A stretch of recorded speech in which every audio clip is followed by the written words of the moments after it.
What is up, Waterway family? It is your boy Vino on the podcast today. We have a special guest. My boy Topher from Thermal Visions is in with us today. Get ready for this pod. And while you at it peeping this shit, go ahead to youtube.com/Waterway TV and subscribe to that shit. Yeah, you know the waves in it. Baseball, we're hitting a home run, hit it with the coldest rains. And even on my bad days, I'm a clutch to finish. The track diminished, the booth burnt, hands is itching. Damn. What's Gucci? What is Gucci, Waterway family? How are you guys doing today? It's your boy Vino. I am here with the great, the one and only Topher. Hello. He is the owner of Thermal Visions, a very poppin' clothing brand at the moment. We were just talking right when you stepped in that you were on probation, so there's some things that we can't talk about on this pod. Yeah. But I know at least that my dude likes to dabble in a little bit of substances. So Yeah, I just wanted got to. my med card. Got the med card. So I my have dude my be med chiefing. card. All right, so he's legal. Everybody, he's legal. legal. He's I'm legal. legal. But for sure, bro. I was like, I'm surprised. I'm like, dang. So we don't want to like talk too much into it, No. but can you describe don't name the substance, but can you describe the situation? No names, no substance. The substance. Okay, well that makes it sound bad. It's very not bad. It's very not bad, It's by the way. same thing that I have my med card. For yes. There we go. There you go. I That's get it very from the discreet. pharmacy. Yes, No, I very get it from the discreet. pharmacy. Okay, Yep. so basically, the situation. Yep, yep. Okay, so I was out snowboarding. We're in Minneapolis. Most Mm-hmm. people know that. I'm from Rochester originally. Okay. Had to drive all the time. I'm big on snowboarding. Dope. Right? So finally moved up to the cities to work at a snowboard shop, organize shows and stuff. Mm-hmm. And one day I was out snowboarding 2 months after moving here, and I was on my way home. Tiny little town, northern Minnesota, central Minnesota, you know, and got pulled over going 40 and a 30. Yeah, 10 over. No. Yeah. And then just let's search. I was told my eyes were red. Oh my God. Yeah. I've never heard of that one. Yeah. I Okay. mean, he wasn't wrong. Yeah, So okay. that was my mistake. Learn from my mistake. That's what I Yep. would say for sure. But Next time bring Visine. yeah. Okay. Yeah, 100%. For sure. So I don't know, man. That's life. It happens. I No. got booked and released. Shit got happens. home. Got Shit to work happens. the next day. I feel like that's really that central Minnesota shit too, like that rural Minnesota shit. You gotta be careful. Yeah, they be on like way more bullshit than like if you're in the cities, like getting caught up with like a lot of shit. Dude. They don't even want to take you to the county, bro, because it just sound crazy. But they ain't got shit to do out there. But yes, today, if you guys, like we said, my guy here, Topher, he owns the clothing brand Thermal Visions. He's also, are you the only designer? I'm the only person. Only employee. Yeah, so it's less owner and more so, like, I don't know, Thermal Vision's almost an alter ego of sorts. Ah. You could look at it that way because I don't have any employees. Nobody does customer service. I don't outsource design work. The only thing that I outsource is blanks at the moment. Mm-hmm. And now I've leveled up my machines, so I have industrial machines now, so I can start doing my own blanks. Oh, wow. So it's almost going to be entirely in-house within the next few months. Wow. Everything I print on, I do all the printing and sewing, everything. Damn. So. What's your favorite blank brands at the moment? There's a small one that I'll plug some people on called WATC, based out of WATC Studio, based out of Portugal. Oh, wow. Very similar to Root Porter, honestly. yeah. I like their wash a little bit better. Okay, thick But- heavyweight type shit. Same weight. Yeah, they okay. look damn near the same. They have like the same hang tags, colorways. I'm honestly confused about it, but they're dude, It's like they're an off brand. Maybe the owners just have like another factory or some LLC going on. Their shipping is insane though. Like Like, dude, it comes it's fast? from Portugal, but it gets here in like 24 hours. Wow. Yeah, so What?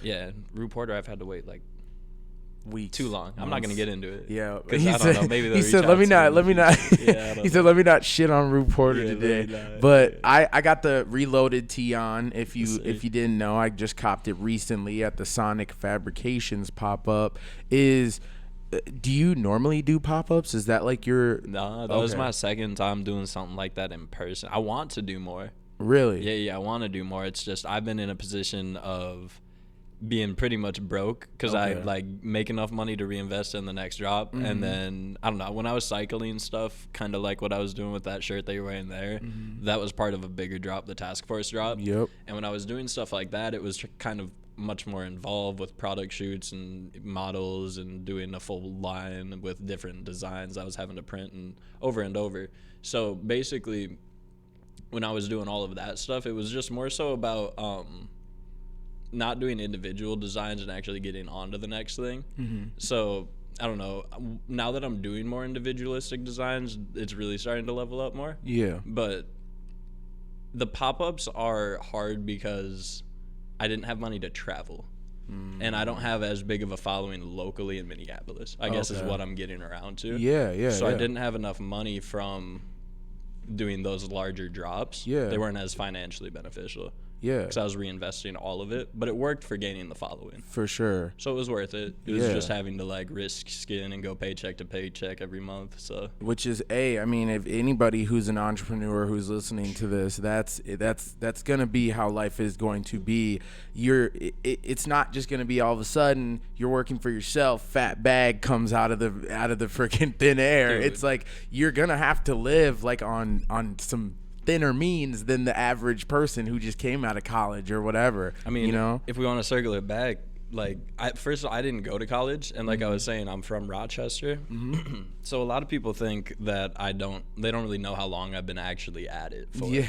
I've been making art and stuff since I was like 12. Wow. Consistently, and doing it in an online platform is where I began. Yeah. And doing digital illustration.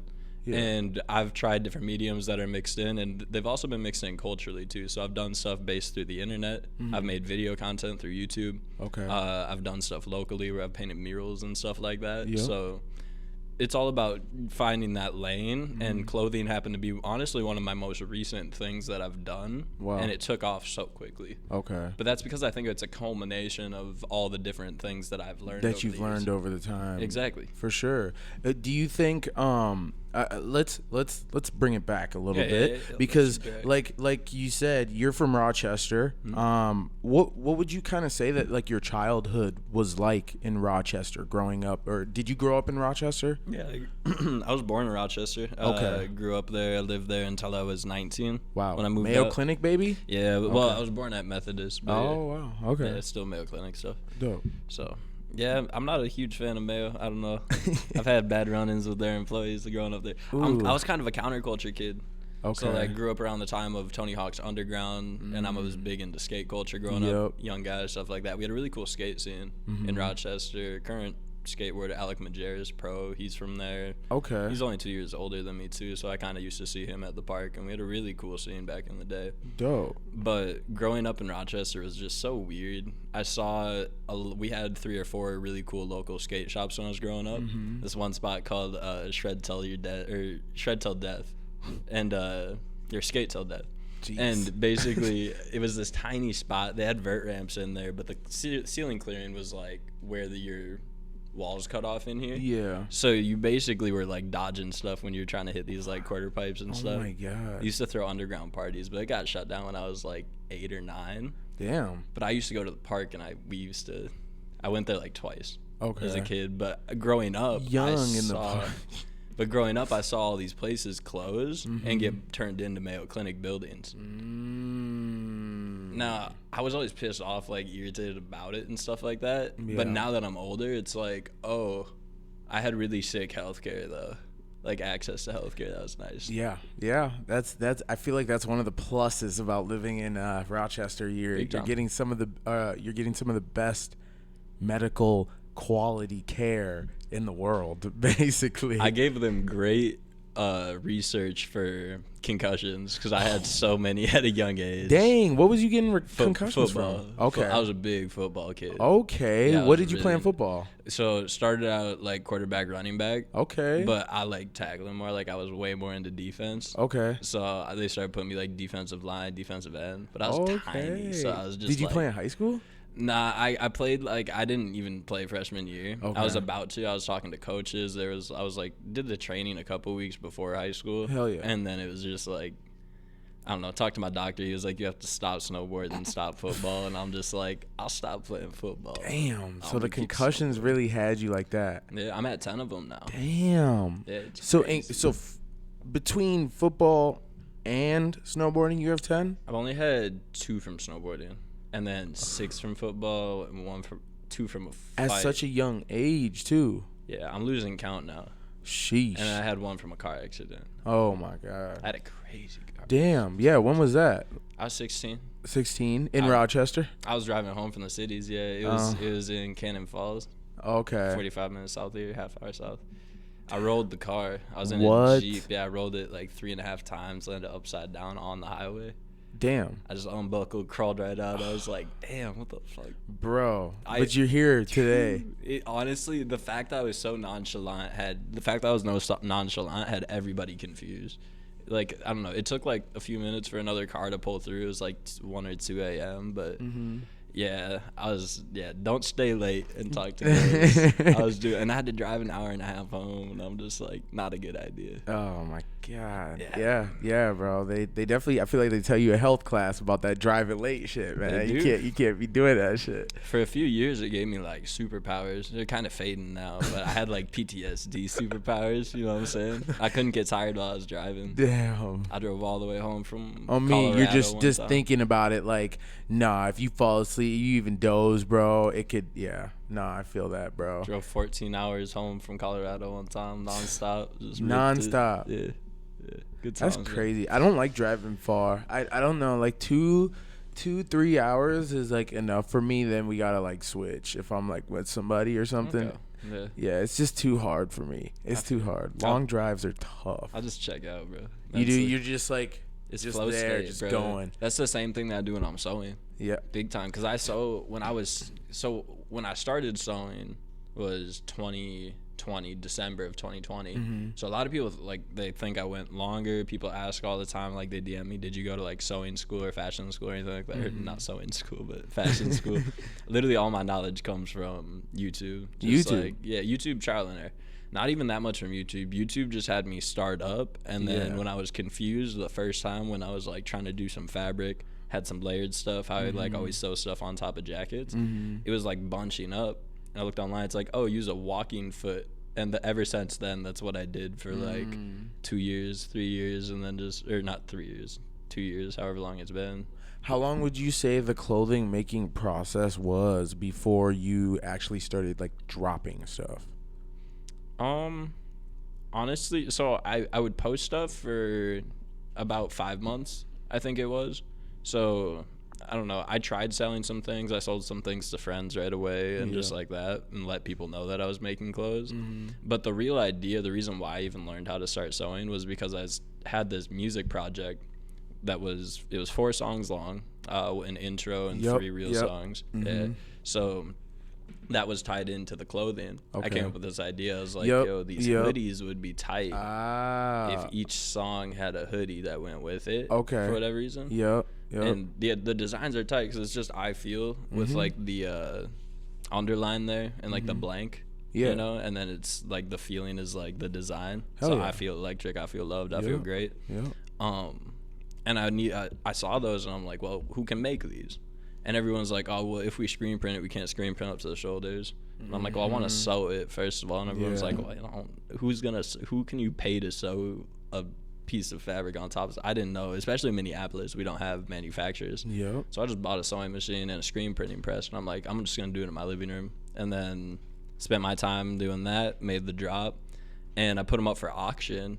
And I'm not expecting much because I don't make music super consistently. I had dropped one pretty decently long project, but that was entirely made in my like bedroom, and then everything else since has been made more professionally. But like I didn't expect anything, and all of a sudden everyone started bidding on these, and they all sold for over $200. Some of them over $300. On what platform? I just made a website. I made Just on your own website? Yeah, I just like made a Shopify site, and then got one of those apps where you can just run like an auction. and I had to call tech support in India. She had to like sign to my site, got it all set up. It was super smooth, super smooth. I recommend Shopify to everybody. No, people are on like Big Cartel or all these different things. Yeah. Dude, Shopify is the move, especially when it comes time to like tax season and your shipping rates. And I don't know, my recommendation. Regardless, when I was setting that up, I didn't really expect much, and all of a sudden I see all these bids come in, and I saw bids start coming in from like other places. Wow. Yeah, I was like, that's weird, just because like insane. Yeah, like different cities. I was like, that's weird. Do you think that the app promoted your website or promoted your brand at all, or was that like just I don't know. where people was it coming up on people's like feed on that app? Or The thing is when people will know this who release music is when you do it consistently over time, or not super consistently, but if you release like music throughout a year, by the end of that year you'll have plays from around the world. Oh yeah, That's just how the internet works, and sure. how like apps work and stuff. For sure. So I think people found me through those. Okay. I had one song that would get weekly like almost 1,000 Shazams in Russia. I don't know why. Wow. Never figured shit, out why. hey, somebody was playing your shit in Russia. You Some might have had like a DJ, DJ or that's what I was something, literally. thinking, And then everyone's just in the party like, bro, what the fuck is this? They didn't It's want to funny. walk up there to embarrass to This ask. like free beat that I found that had like a Shiloh Dynasty sample. I was like, that's probably why there's like the sample. Yeah. Whatever. But I'm going to hop into the music a little bit more in a second. Yeah. But I do want to know, what high school did you go to? I went to John Marshall in John Rochester. Marshall? Yeah. What was that like? What John Marshall was sick. That was the best high school in Rochester. Really? Yeah, everyone else sucked. Yeah, cause like, bro, Rochester was a real movie city. How many I high swear schools to did you God. guys have out there? We have 3. 3 high schools? Yeah, so wow. you got Century, which is probably like the most wealthy, least diverse. Okay. Then you have Mayo, which is not the most diverse, but you got this really weird culmination of like the lowest income neighborhoods that go there and the highest income neighborhoods that go there. So Mayo was weird, but then JM was honestly like middle class and lower income. So I don't know. JM always had a bad rep throughout the years. When I was younger, there was a lot of gang activity there. Okay. But once I was there, it was really cool. We always raised a ton of money for charity. Damn, they had gang activity in Rochester going on? Yeah, somehow I got on student council like every year in high school too. Were you making differences? Not in your really. school? Everyone just knew I was like a stoner and made good t-shirts. I did t-shirt designs back then because I was doing graphic design. So every time we had like a homecoming event or some sort of event, I would just make the t-shirt quick. Wow, for your school? Wow. That was pretty much my only pitch to people, and they all liked it. So Wow. So Yeah. so would Funny. you say that like that kind of got like people in your city at least knowing you for making clothes at least? no, I was always known for art through high school because in high school I took a graphic design course, but the teacher didn't know what she was doing. She, God bless her soul, I love Miss Sanchez, she's great, but she's a ceramics teacher and a traditional art teacher. Okay. And then they gave her the graphic They design gave her course. that, Yep. yeah. And I was in there, and she likes me a lot. So basically, I just helped her kind of teach the first year. Yeah. And second year, they gave me independent study. Wow. So I just hung out and like damn near teach the class at times. I That's would like hard. do something and then the next day teach them how to do it, and it was like really cool. That's where I got really good at it. Yeah. But I had always been into graphic design. I feel like you become a much better like artist when you're able to teach someone art as well. Like Yeah. in general, you just become like you can't become a professor unless you're like learning how to teach other people get that degree. You know what I'm saying? The thing for me that I think is super important is Photoshop, though, like graphic design. Yep. Like if anyone asks me where to start with anything, it's Adobe softwares, right? So if you want to learn how to do any sort of like video editing or audio mixing, it's the most simple, honestly. But then I would seriously Photoshop for anyone that wants to get into any sort of art. Yep. Because Photoshop teaches you you can get super proficient with it where you're not even thinking and you're just clicking around doing all these shortcuts and stuff, and that shows you how to get used to a machine, which you can transition into something like sewing. Yep. You kind of learn the learning curve. So but then there you also learn about colors and photo manipulation, and Photoshop can be used for literally whatever you want. Yep. You learn how to upscale images, you learn how to trace photos, you learn how to do illustration, you can learn anything. So whenever there's like a younger kid or parent or anyone that's asking me for advice, I always say start with Photoshop, learn what you like, and go from there. For sure. I made a mistake when I was younger though, and I was like, oh, I like Photoshop. It's cool. I'm good at it. I want to do it. I'm gonna get paid for it. And I just cannot do graphic design commissions ever again. Ever again. Ruined my life for like 3 years. Why would you say it ruined your life? Dude, it was so stressful. Like just all the people like hitting you up, or I was like 16. Yeah. 15, 16, and it was just so much demand, so many people that I didn't know, so much asking for revisions, people that weren't clear. I wasn't understanding on how to work with a client entirely. I'm really good at customer service. Nowadays I have to do it as part of my job. So, you know, and at the time it was just more difficult to kind of get somebody to get their point across clear. I learned how to do it now, especially when I'm doing murals. That's kind of a trait that I took from that and brought it over. Trying to see people's vision. That, or really getting someone. The thing about painting a mural is nice is if you can convince somebody to just let you do your thing, there's no takesies backsies. Like, hey, come back and like let me fix. If you change that little bit, nah, dude. If you just give me free reign, then hey, there's none of that. So. Exactly. Exactly. So no, that's tough, bro. Like because I guess I did wonder if you were the one graphic designing all of your stuff, but now now I do know, and that's because that was the first step, and that's actually really dope. And a lot of you artists out there, if you guys are listening or trying to get into clothing or art that has to do with like more visual art, you should definitely get into Photoshop, because music videographers, all those type of people, bro, you can't make none of these crazy edits and all this stuff without photo. You can't do none of it. Like, you can't just rely on downloading other people's edits for the rest of your life or whatever to become like a really good videographer. Presets are trash. Did you go? So you said you didn't go to college. Did you have an idea of thinking about going to college, or what was your thought process on your senior year, getting out of your senior year? So, you know, I've always had my thought process. I've always had a plan until it doesn't work, and then I instantly formulate. My brain just kind of makes another plan. So I always have something. So always throughout, you know, high school and middle school, I always had a plan. Okay. You know, so, and when you're younger and you're in that position, it's obviously going to involve college and beyond. And what I wanted to do is go for mechanical engineering in a mountain college in Colorado. And I wanted to try to become an employee for SpaceX and NASA. Wow. Yeah, through an internship, basically. Yeah.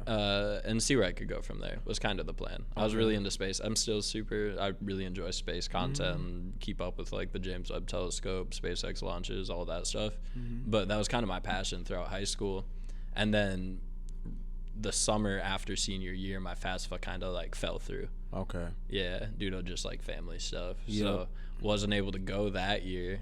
Took a gap year, and I was like, you know what? Like, I have all these things that I'm doing. I'm good at like art and stuff like that. I should try to just continue doing the things that I enjoy, even the things that I don't think I'm necessarily good at the time, and just see how far I could take them. For sure. Yeah. So once I turned 19, or once I turned 18, I gave myself a pact basically where I was like, by the time I'm 23, if this isn't working out, I'm gonna go to school for welding and just use that to fund everything. I wasn't gonna give up though. I was just gonna needed to make real money at that point. Get real bread to really put behind real ideas. No, that makes sense, and that's realistic. A lot of people don't really understand that. Like, even being in music, like, you really have to fund that shit. You have to fund clothing. You have to fund art. Even if you're just painting on canvases, that costs money, bro. Like, that's extensive. How have your parents been supportive of you? Yeah, my parents are awesome.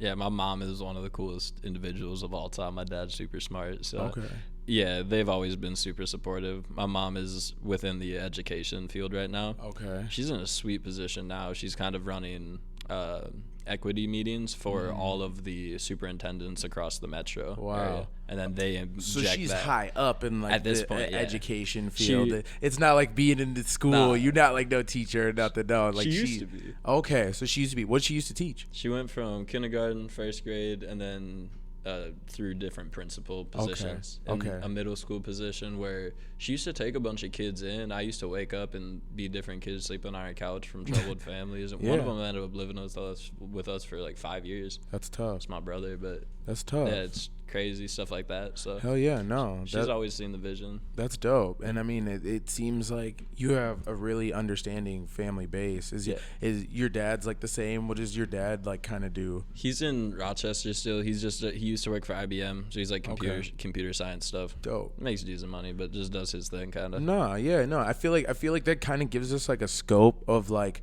how your upbringing was as well, because like I feel like parents who are teachers, obviously they can teach, 100%. and that's something that is with kids, like, bro, not everyone should have had kids or can teach kids how to grow up and be people. I was given, so both because of the way that my mom brought people through that were less fortunate in life. Yep. And also I was born at a time, I was born in 99, and then in 2008, 2009, or is it 07, whenever the stock market crashed, around 08, our nice house that we were renting gets repossessed, you know, and then or that we were paying off the mortgage on gets repossessed, and then we have to move to a smaller place.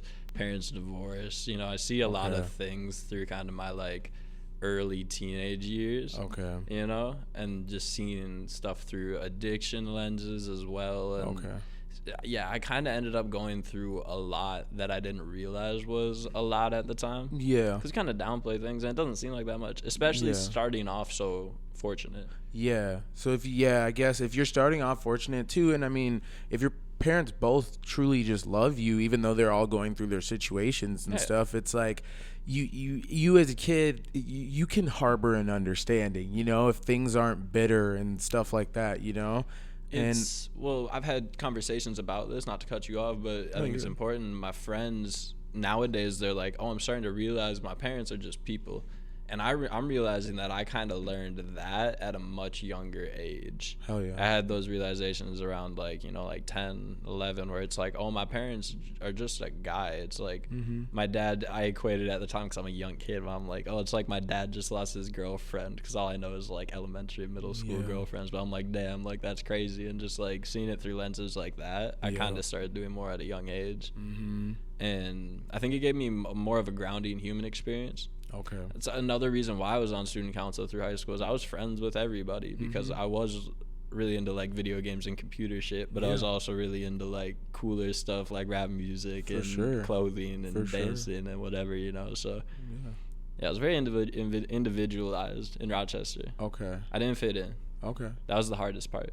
Yeah, no, that's dope. I mean, that it definitely makes sense. It definitely makes sense. And you said too that your parents went through a divorce. Did that affect you at all, or was that just kind of more like you said, just life? People are humans, you know, and that was just another learning curve to that.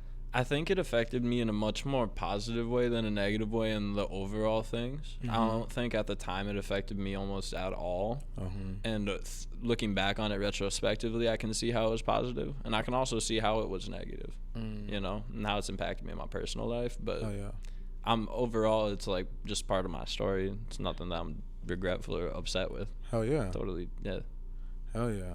So right now, do you hand make like any clothing from scratch yet? I just started. I got an industrial serger machine, and I just made my first jacket from scratch, kind of like a test thing. Wow. But yeah, I mean, it came out really good, came out smooth. I'm working on a pair of pants. So the real direction change once I get back from Arizona here in a couple weeks. Is kind of to direction the brand into doing like jackets and pants from scratch, and having that be like, oh, I'm gonna drop 1 or 2 of these every few months. And I mean, like 1 or 2 designs will be like 20 quantity. But I want to transition from being the guy who sews on top of blanks or sews on top of vintage. Okay. I don't want to work on those anymore. I want to either be making my own blanks through a manufacturer, or making them on my own blanks in my living room. In your living room. Yeah. I'm not 100% like fluid like in how that whole process works. Like I've seen like t-shirt factories, I've seen like behind the scenes kind of how they do it, but those obviously are huge machines and shit. Like, so is it just like you're just ordering fabric, and then basically, do you have like your own machines to? Yeah, you can get out the door with a $200 sewing machine and make whatever you need to do. Okay. You don't need a serger for open hems. Okay. It helps if you're trying to sell stuff and make it look fancy and clean. And if you're trying to do production, that's where it's like, okay, I need a industrial machine that won't get clogged up with lint all the time. It's belt operated, and it's super fast. Okay. Super clean too. So my new machine does a safety straight stitch, and then over the edge does a zigzag, and then it also trims. Wow. 3 actions in one, stitch an entire leg in like 4 seconds. So that's where you start finding benefit. But for everyone at home, you can get a $200 or a $200 Singer heavy duty is what it's called. It's the dark gray machine, and just do straight stitches everywhere and learn how to do your patterns and learn how to do your cutting. Hell yeah. Sell that to friends. Go just work at a job, save up enough to get something that's a little bit nicer. Because the machine I have and started with is called the Singer 9960, and it can do a straight stitch, a zigzag stitch, and an overlock stitch that you can do, which is what like the serger does, where you sew over an open edge. Okay. And that's all 3 that you need to know how to do for a garment. Sheesh. So all anyone needs to do is get one machine, practice, and just start. And then start going. Yeah. You can get going. Oh my God. And this is also a good habit to get into, is like you're as fluent in the clothing process making as you are as just looking at your clothes and thinking about how it's like, follow the lines and see how it's made. Yeah. Break it down in your head and you can make anything. For sure. I just think it's a good habit too. I do that all the time with everything. Hell yeah. Just try to like figure out how stuff is made and stuff. Yeah. So you graphic design, you embroider, screen print, sew, stitch. What can't you do to clothes? Oh, a lot. I can't dye sublimate. Okay. I'm not great with doing like fabric manipulation yet. I'm not super smart with all the different stitches and fabrics and different types of needles.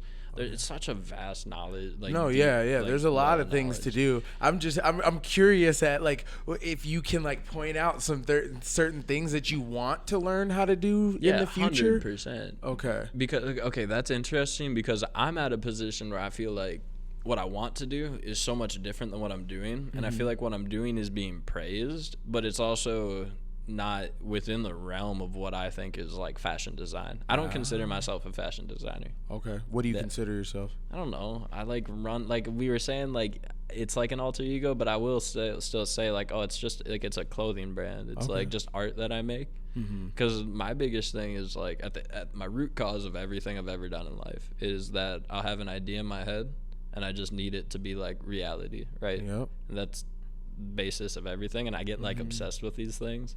Started with snowboarding. I picked that up when I was 4 years old, so I'd have like ideas with the tricks. I'm like, I gotta do it. Gotta try. And that just transitioned to everything. Yeah. So that's okay. That's careful. That's like addictive personality stuff, though. No, so you gotta be literally, careful with that. literally. Like, I mean, I'd say I have a very, very addictive personality.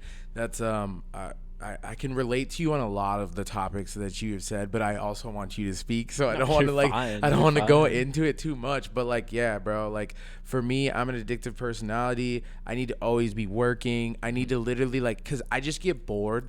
Like when I'm not working, if I'm just playing the game too much, like I can tell myself, like I can feel it in my head, like, bro, there's something you gotta do. Like you gotta either make this song, get the song out of your system, or you gotta like start making some clothes or get your business, go do something. Because it's just like, I don't even know. Even when I'm on like vacation, sometimes I get like fear of missing out from like, even though it's work, but it's also like the stuff that I like to do, So you know? what I'll say, I'm probably 6 years in on a 6-year stretch of like nonstop that, and especially the last 2 years and the last 1 year when I still was working at my day job. It was terrible. Like I was working 8 hours a day, come home and sew for like 7 to 8 hours, sleep, wake up, and I was like in a warehouse all day, all this dust, and then I was sewing with all this like more lint like in my I was coughing. So that time period was just like, I felt gross all the time, and I was just there sewing. Dude, it was such a grind. It was a cool experience, but at the same time, it was like coming off on the end of it. Now I got to be careful because I almost have FOMO of the things that are not beneficial to what I'm trying to do. Yeah. Where you're like, damn, I've been working so long. True. Like I bought a PS5 finally. I think Yep. I told you this last time I Yep, saw you. yep, I yeah. bought a PS5 finally, and I'm like, all right, now I got to be careful.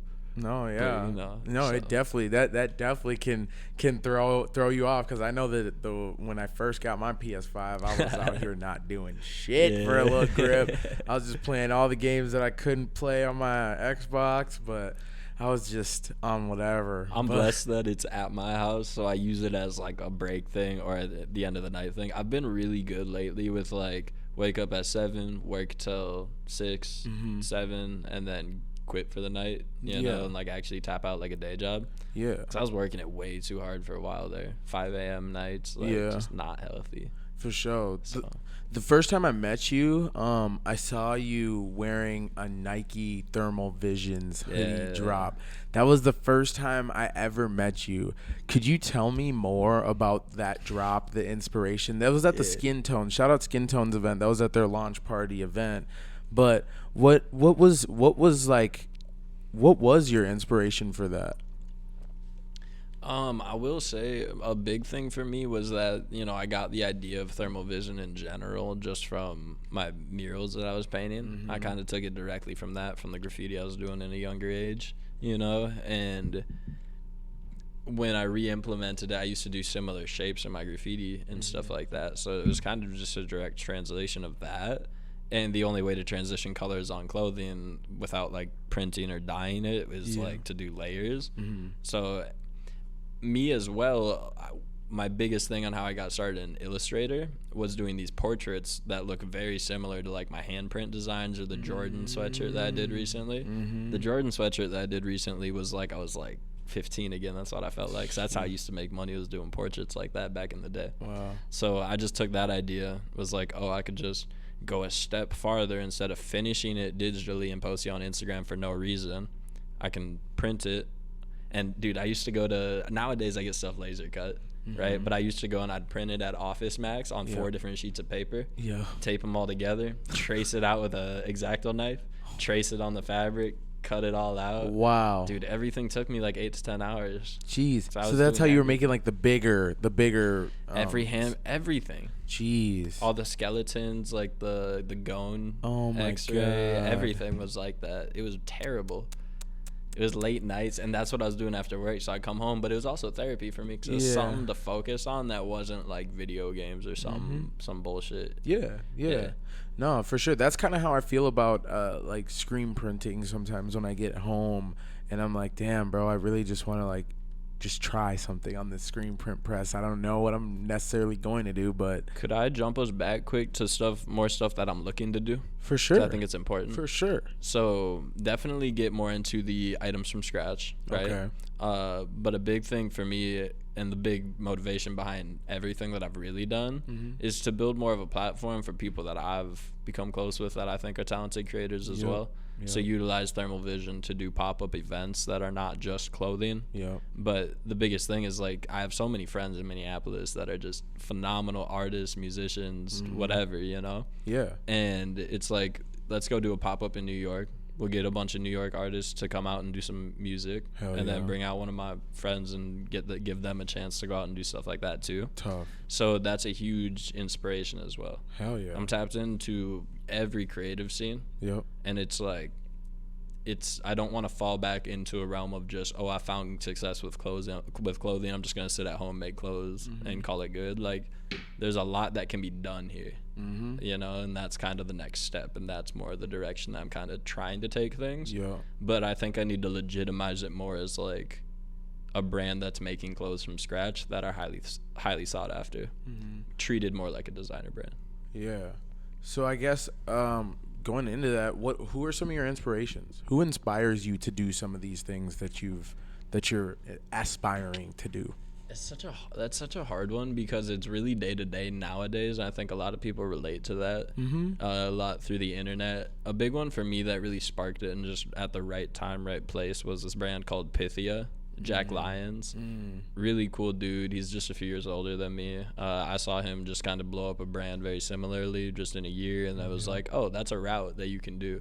And I was like, well, I have all these different things that I already know how to do. I have a vision, I have an idea, I have a creative direction. Let's just run with this for 2 years and see where it goes. And 2 years later, a year into it, it was like, damn, I have 150 followers on Instagram. It's like, dude, this is getting old, you know?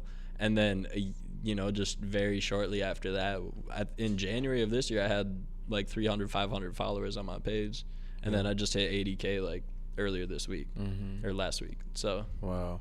Yeah, no, the growth has been freaking insane. It's like nuts. what would you say your niche was for your growth?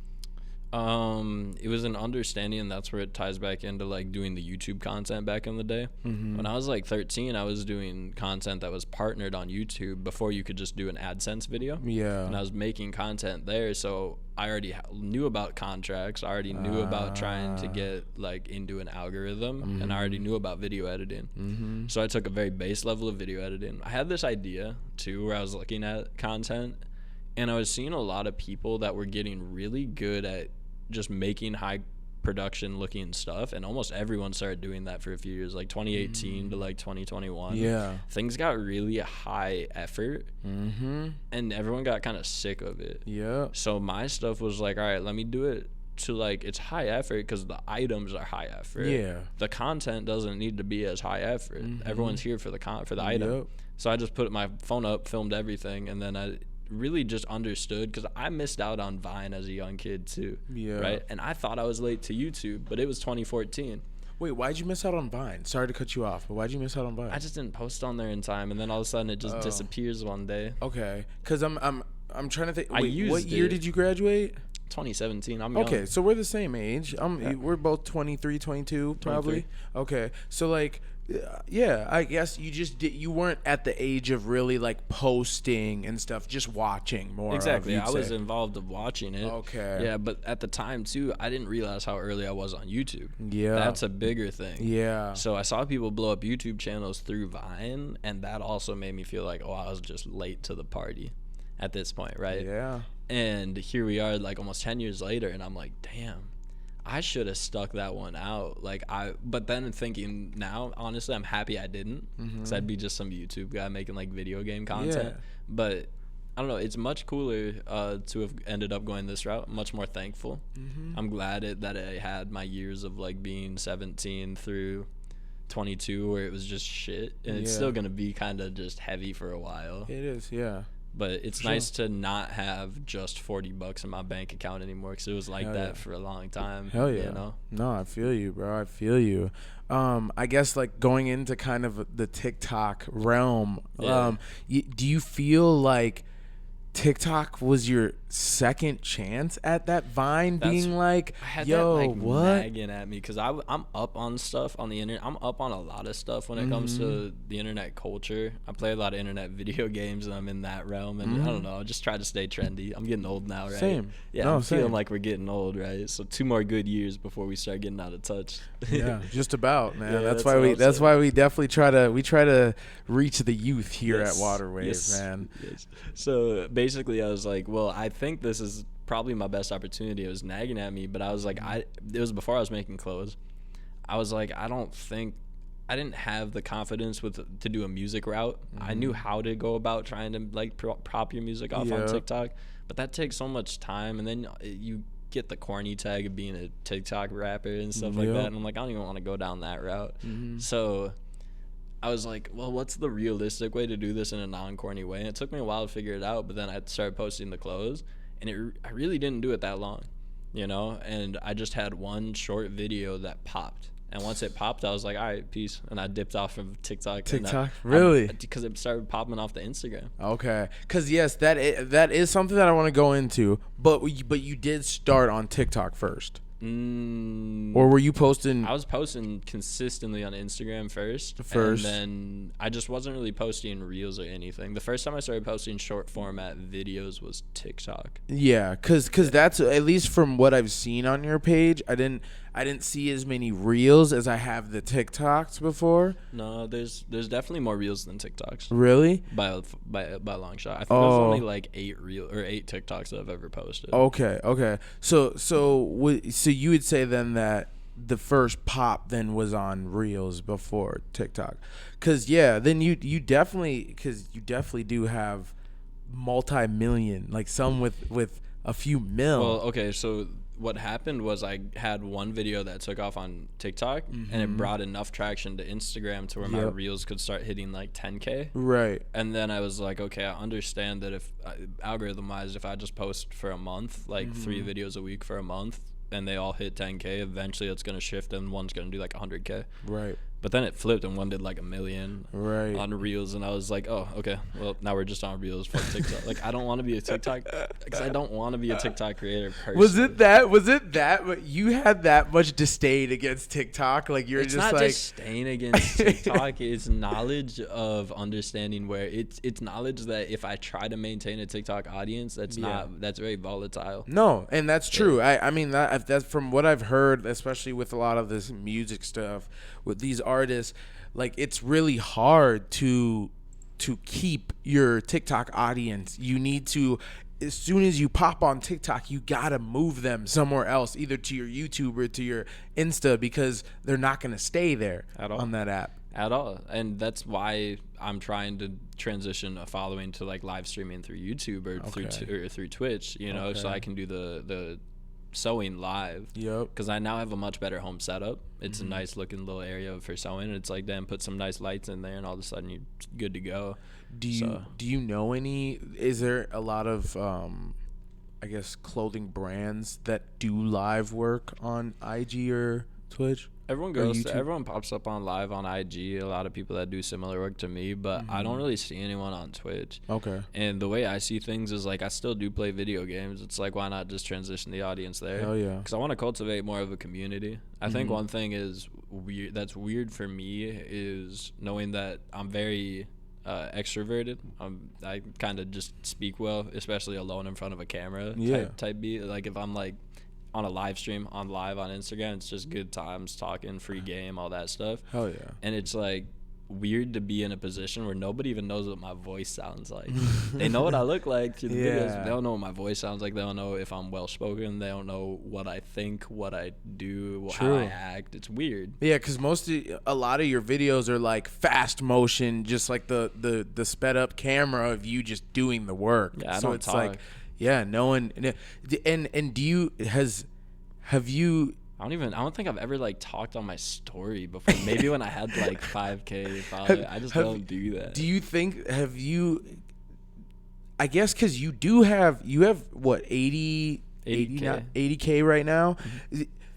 You have a fan base. There's obviously people in your DMs and stuff. Like, are there people who are like, yo, like, Topher, like, we want to hear from you. Like, we want to see you on other. So I'll go live every once in a while. And every time I go live, there's always a lot of DMs where people are like, damn, like, yo, I'd love, like, listening to you live. Like, that was tight. Like, hell yeah. Just sit here, listen type deal. So I do need to do it more. And I know it's a good way to connect. And it's also something that I like to do and that I care about. So that's kind of the next step. I finally have good internet. So I moved at the beginning of October. Okay. And I was in production hell for a few weeks before that. And that was after a whole like month of making stuff. So I had like 2 weeks off and then was in it. And then I had to move and then I had to finish making stuff. Sheesh. And now I'm here. Okay. So I'm kind of trying to breathe. I finally am like settled into the new house. Finally have internet. Yeah. So I'm gonna I just had a huge drop though. Pushed like 80 orders on these hoodies. Yeah. So now I need to make 80 hoodies, and I do it all alone. Is that the cyborg looking? No, I added like 5 of those, and then I had 30 to 40 that I was supposed to do for the ones, but I added like purchase links at the pop-up, and I also added purchase links to some like, I don't know, I'm working with, there's a lot of cool people. I've gotten to talk to a lot of my like idols through, like my number one played Spotify artist is now like, I just sent him some gear. Like, who? Big Baby Gucci. Okay, I fuck with Big Baby Gucci. Bro, heavy. He's so I forgot. Is it something Nightmares or something like that? He had like the Dreams, like the last tape. I forgot what it's called. Oh yeah. You're talking the Summer of Revenge. I think so. The one that's produced by Fish, like almost all of it. Yeah. That, bro. I'm telling you, that felt like my whole summer of 2021 or something. Dude, he's one of the best artists, in my opinion. Very slept on. Incredibly slept on, but Yeah. But I've also gotten to talk to, like, I don't know, I'm sending some stuff to Dr. Dot from Earth Gang. Oh wow. Yeah, and then I don't know, some like NFL players and stuff like that. It's cool. It's fire, bro. It's cool. No, that's insane, bro. Yeah, that's insane. Yeah, Chuba was up on it. Chuba Hubbard from the Panthers. He's their starter now. I think everyone got injured. He was like second string for a bit there. What position? Running back. Oh wow. He's fire. That's dope, bro. Yeah. That's really dope. So I met him, just chatted with him through socials. Chopped it up with like Dizzy the other night, who I've known for a while from when I used to do portraits. I got to know Dizzy, right? So Okay. that was cool too. When I was younger, I used to pull up to hella concerts, and we would finesse our way into VIP stuff, and we'd bring just hella blunts, and they're like, oh, there's these like young ass kids that just are like being here, loose, and they're like, all right, we'll smoke with you guys, right? So we got to kick it with hella. Like I've chopped it up with Ski Mask, Dizzy before, with I don't even hella people. We've just been through so many shows and stuff, and like getting back into like these areas. So I think that was useful too. Yeah, it's kind of more chill to just like, I don't know. I've never really viewed too many people as like, I don't really put people on a pedestal. Yeah. No, so. I feel that a lot, because a lot of the times I'll feed into their egos if you do all that. The same people who place people on a pedestal also place people below themselves. That's true. And that's the thing. And that's very true. Yeah, it's got to be an even playing field. It's always an even playing field, man. Yeah. For sure. When exactly would you say that you knew that you blew up? It still doesn't click. Doesn't because I haven't you still traveled. Don't feel it. Oh, because you haven't gone. So where's your highest customer demographic? Where are they? So the hard part is New York is like they don't come in as one demographic, because it's like you got the Bronx, Brooklyn, all the boroughs and shit. So that's hard. But like I think New York by a pretty decent margin. Yeah, and then Atlanta. But then it's like Australia, Germany, and then like LA's in there too. Sheesh. So Minneapolis comes in at like 15th. Like, wow. It's down. Yeah. That deep? Mm-hmm. So the really online, that's really that online like demographic. Those people saw that shit, and it was just different. What would you say is the difference between locally trying to start something versus like trying to push yourself just nationally on the forefront instead? It's a lot more. You gotta be, I don't know, it's harder because it's a lot less social. Yeah, it's a lot more internal, like at the crib, like posting online. Just like, I'm thankful that I have really good connections with friends through the internet. Like, they're my friends from growing up, but we stay connected through the internet still. So it's like they're not in the city, so it's like I'm not gonna go out with them. So if I'm gonna kick it at home and like work, and then I can just chill and talk with them, it's like that's been really beneficial. Yeah. So that's key. But I will say, like, I do at times envy the people who have stuff locally, because for them it's like, okay, you could have 400, 500 followers on Instagram, nothing, not even breaking 1,000 in Minneapolis, and do a pop-up locally and get 200 people out. That's like true. If you're popping and you know people and you're cool and you know what's up, like, you can do that. And that's my weird position. I've been coming up to Minneapolis for underground shows and events, and I've been showing artwork at shows and underground rap shows for years. Yep. How long have you been in the cities for? Bro, so 2017 I graduated high school. 2018 was my first year in college. We had moved here in my second year of college, so 2019, the winter. You I was here. Probably missed the whole, like, there's this old rap group, like, or like creative group called Black House. But I remember them. Yeah, you know Black House? Oh, yes. So I used to come up and show my artwork at their shows. So back you then. grew up in Rochester. I grew up only 15 minutes away from the cities. Okay. So, yeah, I knew, like, a lot of the groups. I would be in shows. I would come to shows here a lot, but I didn't start making music and, like, thinking about, like, the business of music until 2018, when we had created Waterwave. That's when I had, like, started taking trips to the city for yo, we're going to interview these guys, or we're going to go meet up with these guys and stuff like this. That's when I started really networking. I was just like more of a bystander before all that, and just kind of just more of a fan, I guess, of like all the different scenes and stuff going on. But so I was rowdy because I was just quiet as fuck, but my friend was loud as fuck. Shout out my best friend. And we used to come up, I would show art, and that was kind of our in, and then we'd just hang out, and we would just like start mosh pits and shit, and that's how we started meeting people. Is they're like, damn, these guys are showing out, and they don't even know anybody, they don't even know the music, like they're just here. So we just kept doing that, different events, meeting different people, and some of those people from those early shows are some of my best friends now. I do all their design work. We print in the same area, like out of the same space. Like we do a lot of stuff together now. I was gonna move in with them, but just some stuff shifted. One of them now like produces and mixes all my music, like so it's really cool how that works. And I know all the people that are doing stuff, and I go to these events and I know all the people I tap in, but I don't know people in the city. I'm not like knowledgeable, or like I don't really, so that's the weirder part without being local. So at the same time though, it's much more lucrative to have an internet following. Because at the same time, it's like, yes, I'm from Rochester and out of town, so like I can be happy here for a while, but I know I want to travel. And it's like I don't want to be in a position where I'm locked up here, so I'd rather have the more lucrative position. No cap. You just got to be able to like mentally tough it out, because it is a little bit like stranger. Yeah, because I think that's like that's a big thing that we're kind of doing, is that we spent the last 4 years literally trying to build our name locally, and then it's like, yo, we've built this name locally, but it's like there's only so many people in Minneapolis who are in the art scene and doing stuff like that. I was supposed to redo like the branding for Waterwave in like 2018.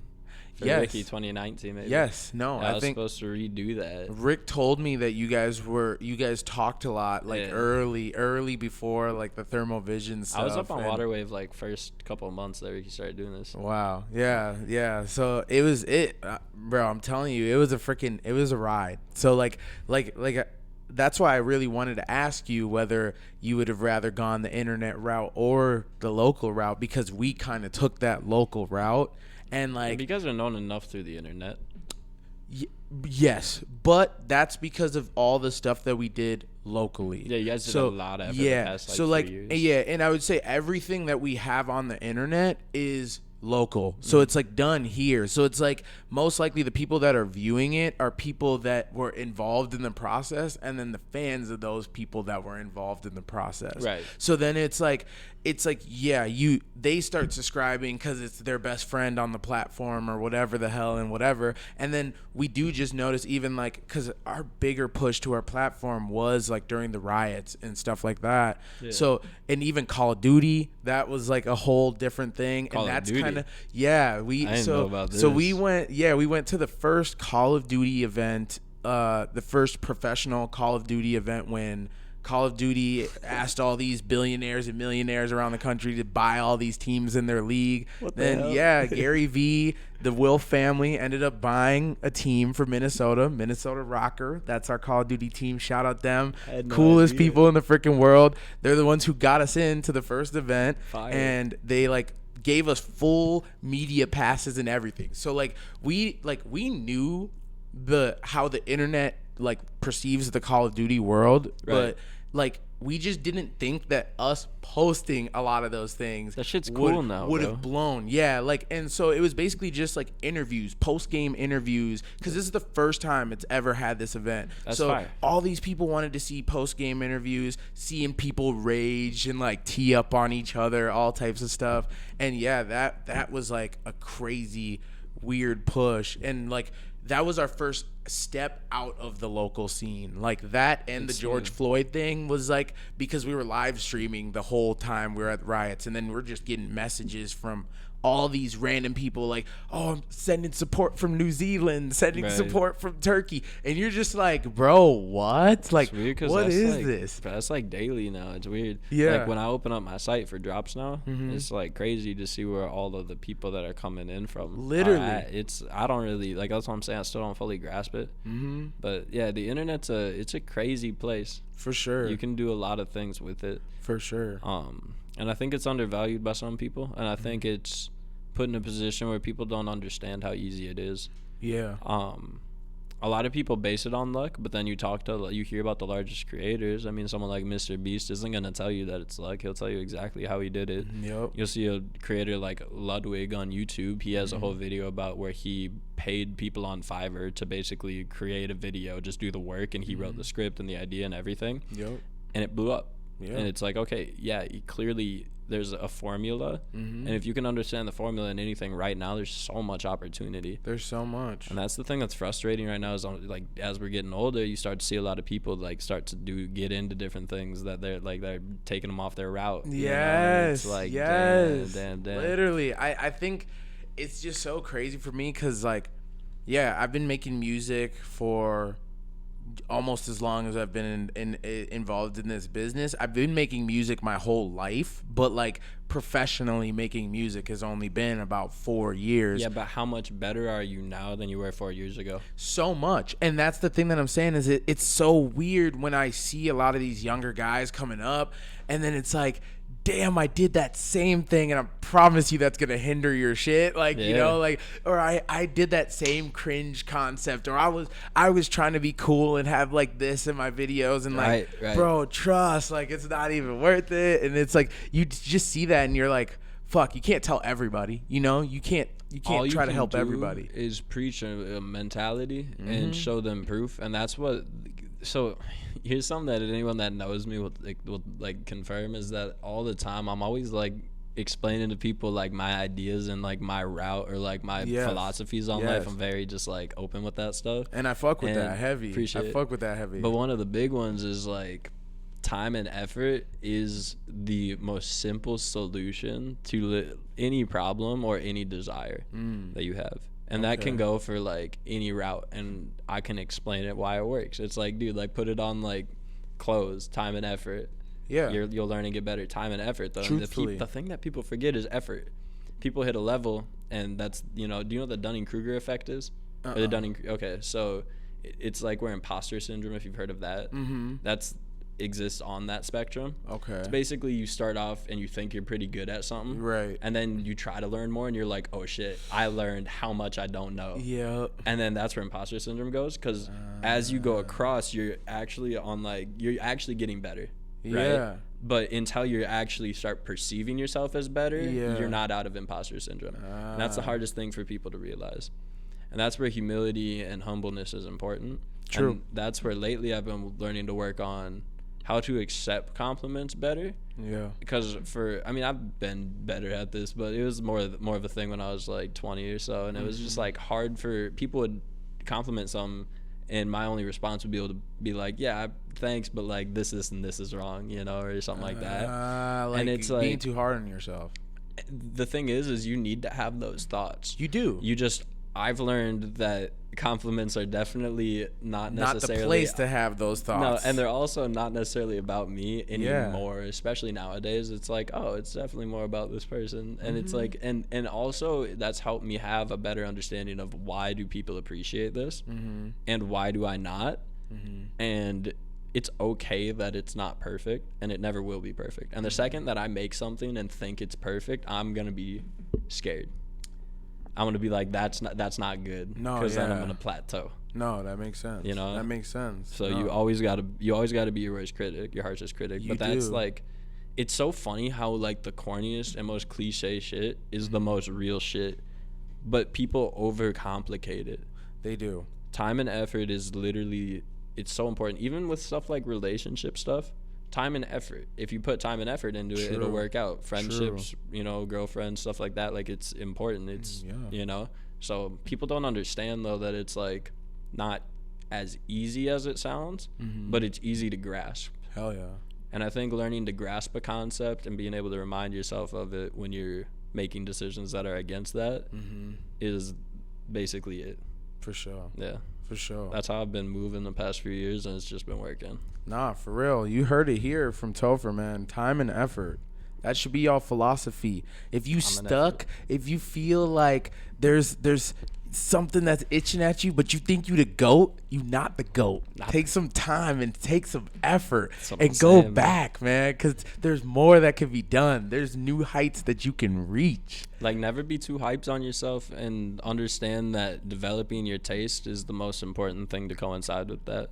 If there's anything to work on besides your direct skills, is like taste.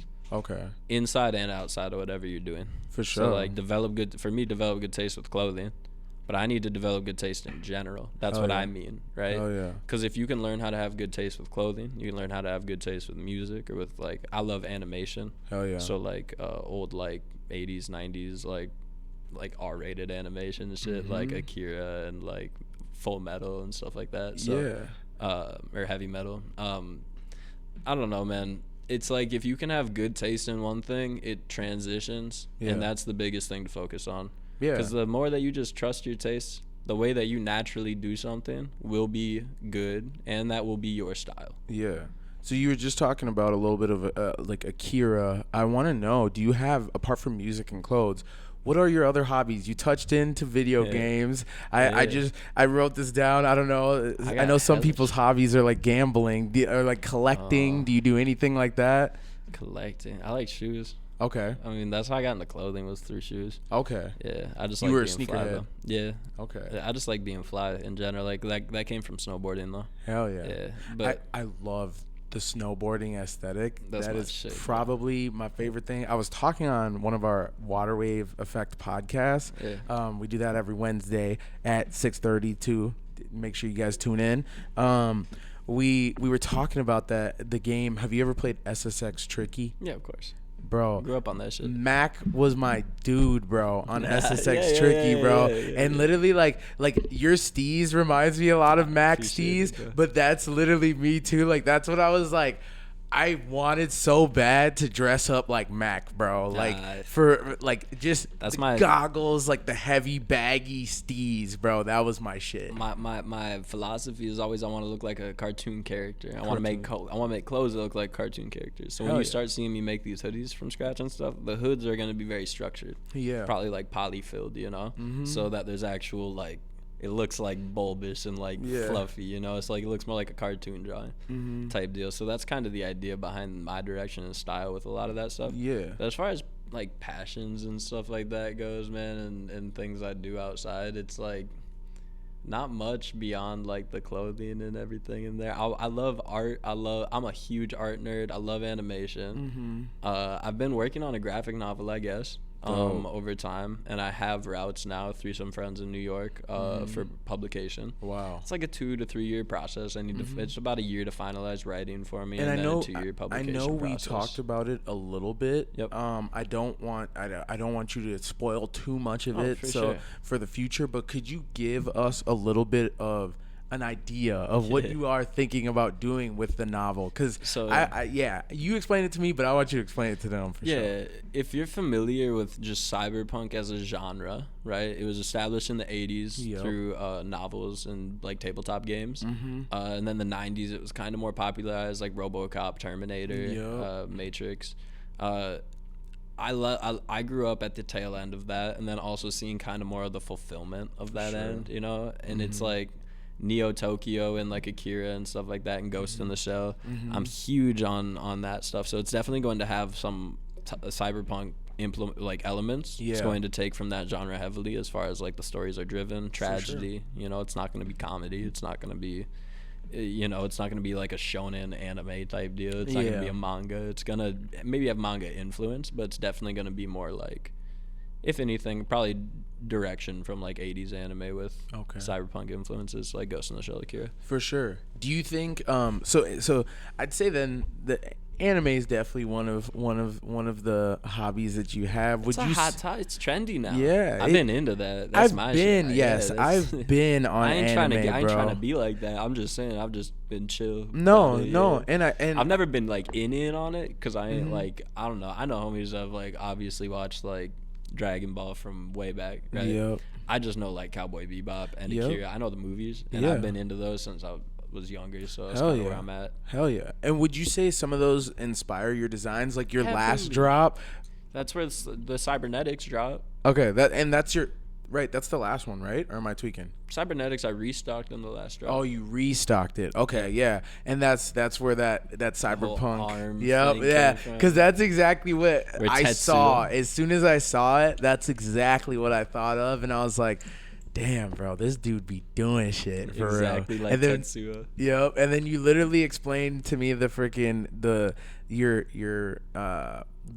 novel that you would like to do, and then I was like, man. And that's This guy be really tying all this shit into each other. Yeah, because the hoodie's called the TVC 57A, right? Mm-hmm. And that's basically gonna be it's like an arm implant, like an arm modification. Yeah. basically, and that's gonna that's in the novel. novel. Yeah, it's part Wow. of the it's a key element of the graphic novel. So it's like in the long run, it'll all tie back in. And the Yep. fact that I can say these things that I have been saying for years, Mm-hmm. and actually have an audience that's willing to like hear me out on it is very important. Yeah. So No, it's you're really speaking cool. that shit into existence, bro. I've just been like, and that's what I'm saying is the obsession with these things in my head, Mm-hmm. and I don't let go of them. Yeah. I don't hold a grudge, but I do with myself if I don't complete these If you don't things. complete it, like you can let it sit. Exactly. You can let it sit back. Like you can be like, okay, I'm doing this right now, but like I need to get back to that at some point. So my obsession flip-flops very frequently. Yeah. I same. had an issue with it where I would get to proficiency level, but I'd fear doing the work to get to mastery. And I realized that it was fear after a while. It was fear of just like, why am I investing my time here when I could invest it elsewhere? Like True. I haven't seen return from this already. And then it was True. realizing that the gratification of these things is what I end up desiring when I don't do them. So when I try More. to transition to go to a different thing, Yeah. then I come back, and then I was in a bad loop of just back and forth. But once I got in my flip flop, it started being like tennis, where each thing He was a said, hit. "Now I'm here. I'm bouncing." Because literally it was like, oh, I leveled up in the painting, you know, and then I leveled up back in Yup. the clothing, and then the music's getting better, and then it's like, okay, I'm really seeing it.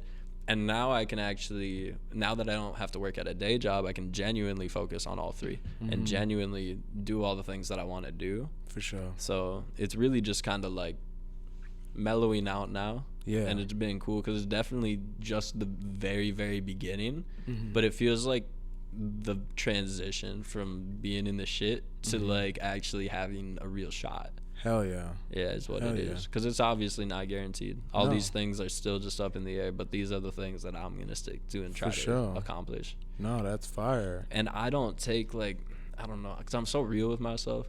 I'm so real with all, because one of the bad things with having, like, once you develop good taste, you can't, because I don't think I have good taste, but but seeing how my work goes, seeing how people react to my playlist, you know, people react to the clothes I wear. Okay, people think I have good taste then. I'm not going to take that too internally though and be egotistical about it. But that's the thing with taste is it's just like, it's so difficult to really understand when you have it good, and you got to find the right balance of not like thinking you're the shit and what you think is the shit. Hell yeah. You just got to do what you think is Do cool. it. Do Whatever it. you think is cool to you. And if someone thinks it's cool, that's fire. But Hell if yeah. someone thinks it's weird, whatever, bro. Fuck Someone, it. yeah, like I've never paid attention really too much to positive or negative. I appreciate positive stuff, and I try to read them as much as I can, but I don't let it too much affect me. Don't let it linger. Mm-hmm. Yeah, because I mean, at the end of the day, you always got to keep moving forward. You always got to have like the next step. You just can't sit and praise, because I feel like that's where really that ego comes from, is like sitting in praise and like not really feeling like you have something else to do after that. Exactly. Back into kind of like the hobbies. I know you do play a little bit of video games. You dabble in the video games a Pretty little solid. bit. Pretty solid. What I think you mentioned it already, but what console are you on currently? Well, currently PS5.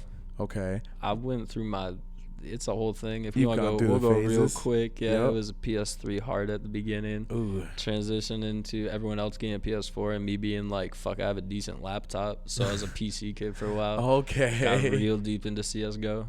Made Wow. $2,000 betting on sports games when I was like 13, 14. Sheesh. Or on, not sports games, pro matches, esports matches. Wow. And then slowly got out of that because I realized that just like the internet culture within that game specifically was just hella toxic. Yeah, I was like, it's definitely. bad, it's gross. I'm so much, Yeah. but it was fun. I enjoyed it. I learned a lot about the internet and culture and stuff like that too through that. Got out of it, finally got a PS4.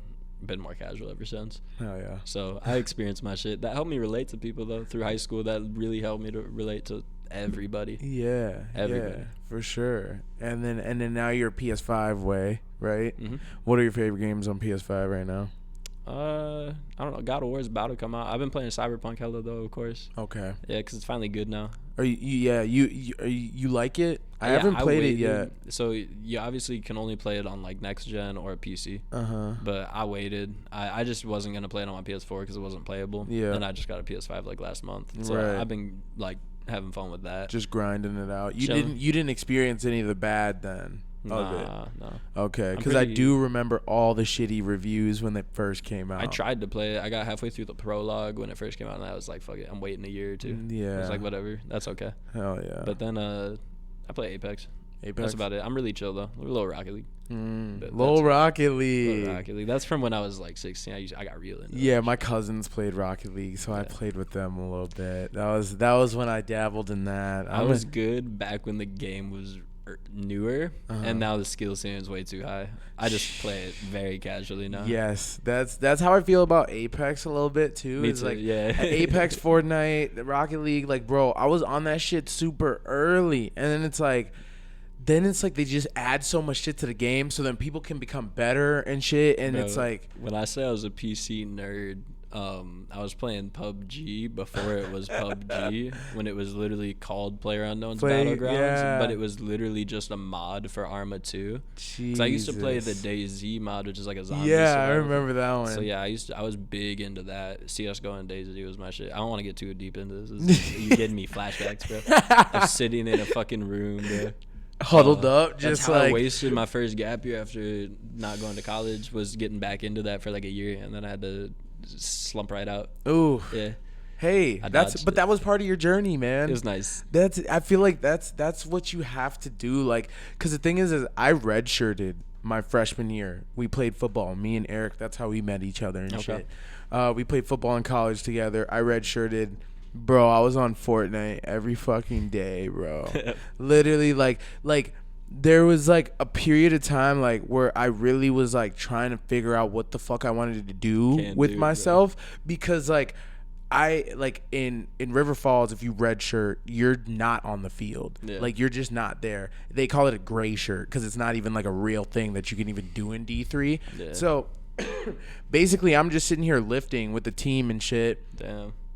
Everything's cool. Like, I lift, I go to class, I have to go to like the team like meetings, but I can't play games and shit. So like there's still like free time where you just feel like you're not like on the team like that. You know what I'm Pain in the saying? ass, And yeah, pain it in was the just a ass. pain in the ass, and like I felt like I just didn't really know what to do, so I just played Fortnite all the time. And then I finally like was like, yo, bro, I used to record myself like making music all the time in high school. Why don't I just like start doing something Yeah, here start while I'm doing here? something. Yeah, and like I just started recording myself and shit, and like we started making tracks, and our people in our college started fucking with it. Like we were lit, bro. Shit was Yeah. lit on campus. Like it was different. It was definitely different. But I Hell feel yeah, like bro. you gotta sometimes like hit those slumps. You do. Sometimes you do just gotta hit those slumps, because Yeah. then you remember what you're really doing. High shit. school was just school in general was hard for me because I was confused as far as my positioning in society.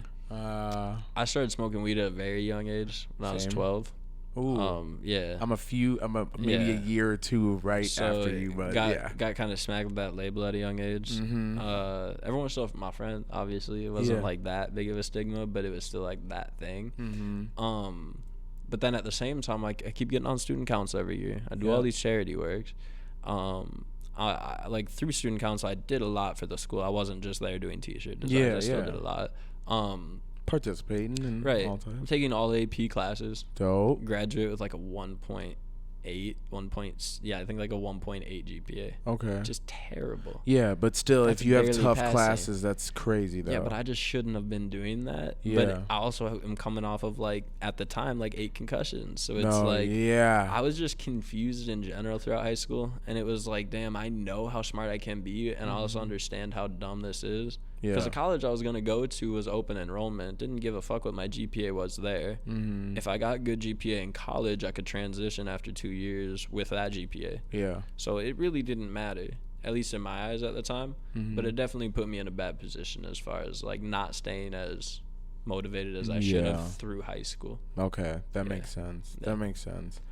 And I mean, like, would you say that there was you were definitely, like, would you go home and, like, just play video games? Like, would that be, like, your thing for, like, a little bit in high school? Yeah, not even. I can barely even remember what I was wasting my time doing in high school, man. I just wasted so much time doing nothing, just hanging out with the wrong people, just doing nothing. Rochester is a black hole, bro. It drags people in. That's how I feel about my city too. Anyone that's still in Rochester, really, they just end up on pills. Yeah. You know, it's really sad. I see it with a lot of people. And it's like, I don't know. I think that that's something that's helped me a lot in the long run, is understand that I've had this perception since I was young of what my city is. And over time, I've seen it only fulfill that expectation. Yeah. And it can only, like, I'm just thankful that, like, it's more of a motivation to keep things going. Keep pushing. Yeah. Rochester's just a funny city because, like, I don't know, we got what's his name, Young Gravy. He's from Rochester. Yeah. Hey man, he's freaking repping right now. I know he's repping. Matt is repping.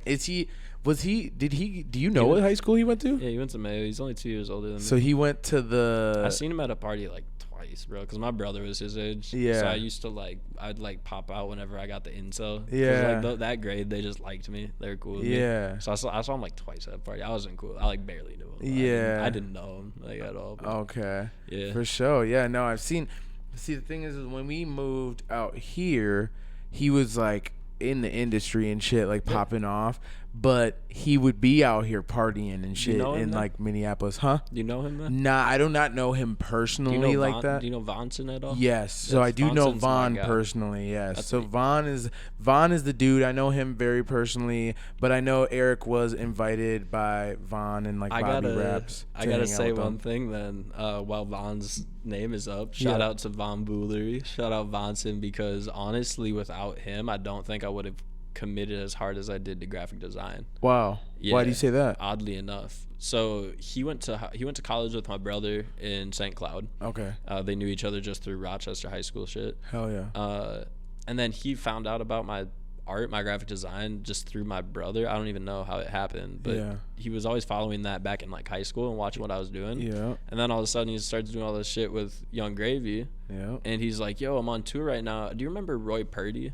Yes. Yeah, so this is when he was popping. Yep. He has this song called Walk It Out. It's got like 13.5 million plays on Spotify. I did the cover art for that shit. What? Isn't that weird as fuck? Yeah, what? Vaughn hit you to do that? Yeah, just random, bro. Also, he's got another artist named Billy Marchiafava, and I connected them. I just found this dude's music one day, and I was like, yo, Vaughn, this kid's shit's right up your alley. And he signed him. What? So Vaughn tapped you in with Roy Purdy, basically. Yeah, I did his cover art, and then I did D-Bangs, who had a bunch. I was just tapped in with all these meme rappers. Yeah, random I know D-Bangs. I remember D-Bangs. I did D-Bangs. He probably still has it, but I was supposed to go down. His dad, like, invited me to come down and ride dirt bikes on their ranch in Arizona. What?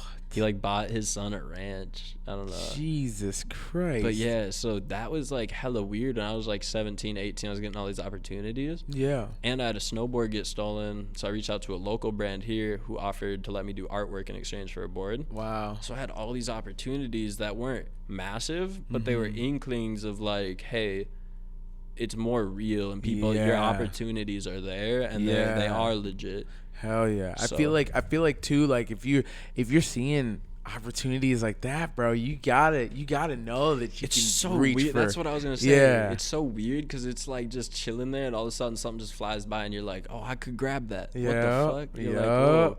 But then it's just trying to make an understanding mentally of how can I make this into a real thing. And I'm lucky as fuck, and I stumbled into it. I'm not even gonna lie. You know, I've just calculated. Like I said, I always have a plan. Yep. You know, but the plan was never 2 years ago wasn't to be making clothes. If you would have told me 2 years ago that I had $80K for a clothing brand, I would have been like, what are you talking about, bro? Yeah, right. No, literally, that's. Yeah. I mean, when I met Eric, I was a freaking animal science major. Fire. So if you would have told me that we were doing this shit, bro, I probably like would have looked at you and like spit in your face, like, bro, what the fuck are you talking about? That's Like, what I'm saying, like dead ass, bro. And now I'm sitting here and because I remember what happened was beginning of this year, I had posted that TikTok, Yeah. right, and it hit like 3 million. And then that got over to Instagram, which boosted me up from like 500 to 3K. Damn. I told my friend, I'm like, bro, I might hit 10K by the end of the year.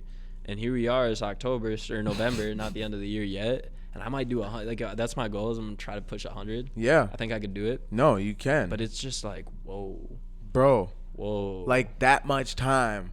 That's insane. Like that is literally crazy, bro. It's the strangest thing. And now it's like, and the one thing is like, I'm overwhelmed, but I understand that I feel like, given my direction, I feel like I'm almost like just the right position for me to be in. Like me as a person, my knowledge, my personality, my way that I carry myself, and plans for the future. Oh yeah. I'm like, this is like the right opportunity to have happened at the right time. For sure. And I learned a lot prior to it, and now I'm excited to see where it can go, because it feels like it's really now, like, they always tell you like your imagination is your limit, and now it's like, okay, it really is, because there's substance I can stand on personally, and just completely eliminate the self-doubt. Yep. And I've always tried, we all try all the time to like shut down that self-doubt, Yeah. but to actually be able to like let it rest Yeah. is like nice. No, for real. It's For really real, nice. bro. That's a blessing. That's is. a blessing. Because now I'm just stressed over work, not trying to make it. Yeah. You know, I'm just stressed over trying to finish the Literally work get it load. done, get it Yeah. all done on time and all that shit. No, I literally feel you.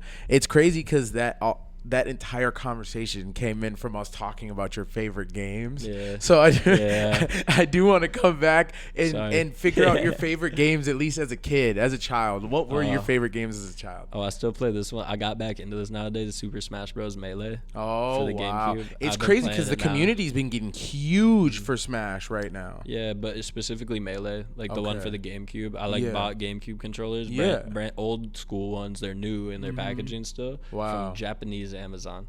Wow. Had to find my way there. Just found the plug. Yeah. Damn. So I got those, and now I play through my laptop like competitively online. Sometimes I play tournaments and shit. So. Wow. But that's super nerdy, so I don't even talk about that.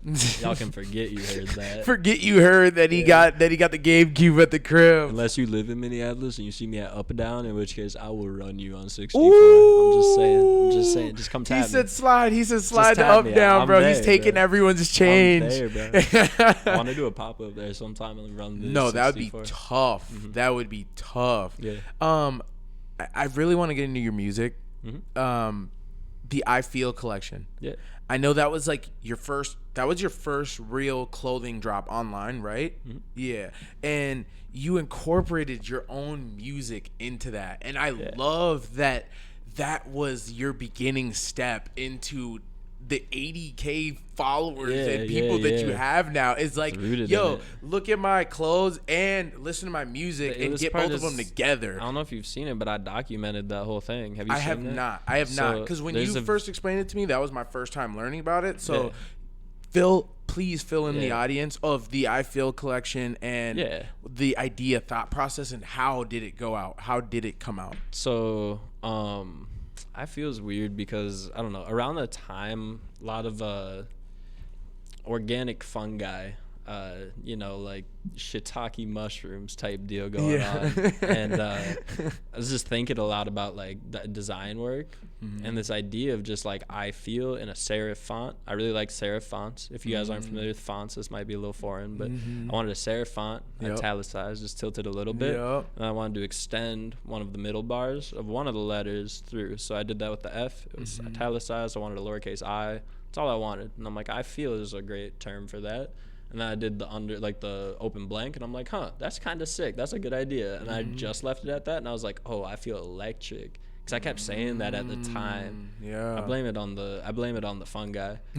But I just kept saying that shit around the time. I was like, I feel electric right now, you know? It's like, Yeah. dude, because what I used it as is flow state. Yeah. And I did more researches on it, and I found out that what flow state is accessing theta waves, the production of theta waves in your brain, which only happens when like REM sleep is going on, or when you're like driving or heavily focused on something. Yeah. It's like a hack, and you can like hack your brain into flow state. To just doing it. Yeah. Instead of like just falling into it, you can just like turn it on. And learning that helped me learn that through the process of learning anything, there is a milestone somewhere where you'll be able to trigger flow state automatically. It just takes getting proficient with whatever you're doing, having your sewing machine feel like it's an extension of you, having your spray paint can feel like it's an extension of you. Yeah. So once you hit that, it's like, oh, now I can learn anything, just knowing that at some point I'll hit that point. Hell yeah. So that's what keeps me going with a lot of the things. And that's what I feel electric came from. I was like, I looked into it and I'm like, oh, it's literally electric synapses in your brain. That's tight. Wow. So then I was like, well, now I need to fill out this concept. So I was like, okay, I feel great and I feel love. Those are kind of half-assed. Yeah. But I Feel Loved ended up being the best song I've ever made. I don't even recognize who's on that. I don't know who the fuck that is, bro. I had a beautiful voice there. No, you did. You did. Yeah, it's a good song. I fucked with it really heavy, bro. And like, it's just the concept is so beautiful. And then all over it, it's like you ended up coming out with this project, and then you even auctioned off the clothing and sold out, and people bought it for a lot more than you expected. So did you, was it like a bundle? Did you give the album with, or it was just like, yo, go listen to this album and this is the clothing that the album inspired, or the opposite way? The original idea, once I was having it, was like, okay, I want to release these things, but I want to do them in person. But I was like, fuck, I don't have the knowledge or time to make enough of them to sell a round of them at a premiere event and then sell the rest online. So I let the auction begin in person, and people could commit their highest bids early, right? Basically. So but at that point I'm like, well, now I need something more for the event. I need to film the whole thing. So luckily I was like, okay, I could just make the whole thing look old school, film it on a phone, do VHS effects, right? And I was like, all right, I could just use a VHS camera. So for 4 months I'm lugging around this VHS camera everywhere, to the studio, to the fucking printing area, just everywhere, always just filming. Wow. So I filmed the whole thing, spent about a month editing the whole video, and then had a whole little pop-up where we did a double premiere, premiered it twice, had all the homies come out, and it's a cool ass event. That's dope, bro. Yeah. That's so dope. Yeah, bro. It was the start of all of it, oddly enough. Do you, what kind of genre would you say that your music is? Like, I know that you're more like in the hip hop lane, like more rap hip hop lane, but what kind of rap hip hop would you say that you are? Dude, I don't even know. I'm still finding my lane. Whatever I like, whatever I enjoy the sounds of. Hell yeah. It changes all the time. No, it does. I feel like there's a lot of different stuff. Bro. Can we pause quick? I gotta go to the bathroom. Yes. We don't have an ad, but we can pause really quickly. Do we have anything to run, Jackson? Honestly, no. No? Okay. So during this, yes, so we're going to open this door. Once you go straight, you see the door at the end of the hallway? Yep, you go left, and then you'll go down the stairs, and then go all the way down the hallway, and then you'll see the restroom. Okay. Yes, sir. But, hey, while we're waiting, we have a special word from our sponsors, a Northern Chill. If you have never drank water, you need to get hydrated. That's my first thing that I'd say. But Northern Chill is a natural alkaline mineral spring water with 7.8 pH. It is America's water. It's born true from Polar, Wisconsin, and this is just like, it's a vibe, man. It's made in the USA. You can't really go wrong. It's beautiful, thirst quenching, and amazing. So that's Northern Chill. And we love our sponsors, man. We love y'all. We love y'all, Northern Chill. Go get yours. Go get a pallet today. I don't remember what our code is, so so somebody can go look up our code, but we'll probably maybe go look at one of our past videos or something. But as we're waiting for Topher to get back, man, I really appreciate y'all for tuning in to the podcast. This is one of my first podcasts. I know we are going kind of long here, going in it. But, man, there's a lot of stuff that we want to talk about. This dude's a really talented dude. He does a lot. I like to think of myself as a multi-faceted individual, a person with more than one hat, I guess you could say. I don't really like to say the term master or jack of trades, because jack of all trades, because then people always say you're a master of none. But I feel like if you wear multiple hats, you can have a mastery in understanding hats to a certain extent. But yeah, that's my thing, is definitely talking to the people with multiple hats. He's made it back. It's all Gucci. We got to do our ad promo in between you leaving, and we got to just chop it up a little bit. I was drinking too much of this I Northern swear, Chill. man. Too much Northern Chill. Too He's much of fully this Northern hydrated. Chill. Yes, sir, ski. But I guess we were just talking about your music. Just talking about, I guess, the genre that we'd say that you kind of fit in. And I'd say that your stuff does move around. It floats around. But I feel like, to a certain extent, you do have a very good understanding of conscious, like, rap music. Yeah, to a degree. I grew up really into like Dizzy Wright, listening more when it goes to old school music, like the slower 50 Cent. Like I was into like Mini Men when I was a young kid. That was one of my favorite songs. Yeah. And like, I don't know, a lot of Tupac, a lot of Bone Thugs. I feel that in that realm. I feel a lot of old soul and a lot of like Tribe. Okay. Was what I was really listening to when I started making music. Yeah. And then the funny thing with me is I have an ability to find a lot of artists who end up blowing up big time way early. Yeah, same. It's like Anderson .Paak. I saw him before he even had the name Anderson .Paak. Yeah, wow. He went by Breezy Lovejoy, and he was a drummer for a different artist named Watsky, oddly enough. And he was on tour with him at the Varsity. He goes, hey, I'm going to open up this set for everybody. I just changed my name before this tour to Anderson .Paak, so some of you guys may know me as Breezy Lovejoy.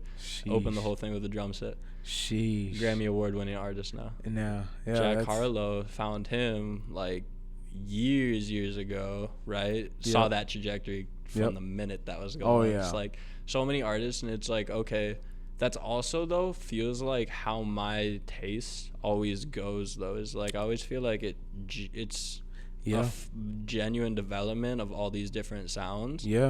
But then seeing them find success, it's like, okay, now it kind of morphs back into my own style. For sure. That's kind of just like picking and pulling from everything I've ever liked. Hell yeah. So it's hard to really pinpoint it at this point. And I think over time, once I fall back into more consistent releases, we'll find more of that style. But I also don't want to limit myself. I want to be able to jump into some hyper pop shit.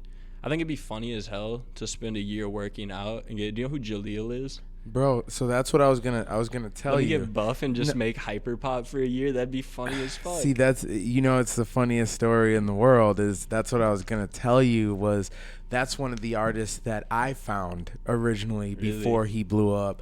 Was JELEEL, bro. I literally have a song with him, bro. Really? It's so crazy. It's so fucking crazy. He's insane. This man fucking, bro. We knew it, bro. Like the craziest thing is when I first hit him up, bro. I paid this man $100 for a feature. Fire. $100. Fire. I got my JELEEL feature for $100. There you go. The rest of you niggas can suck dick.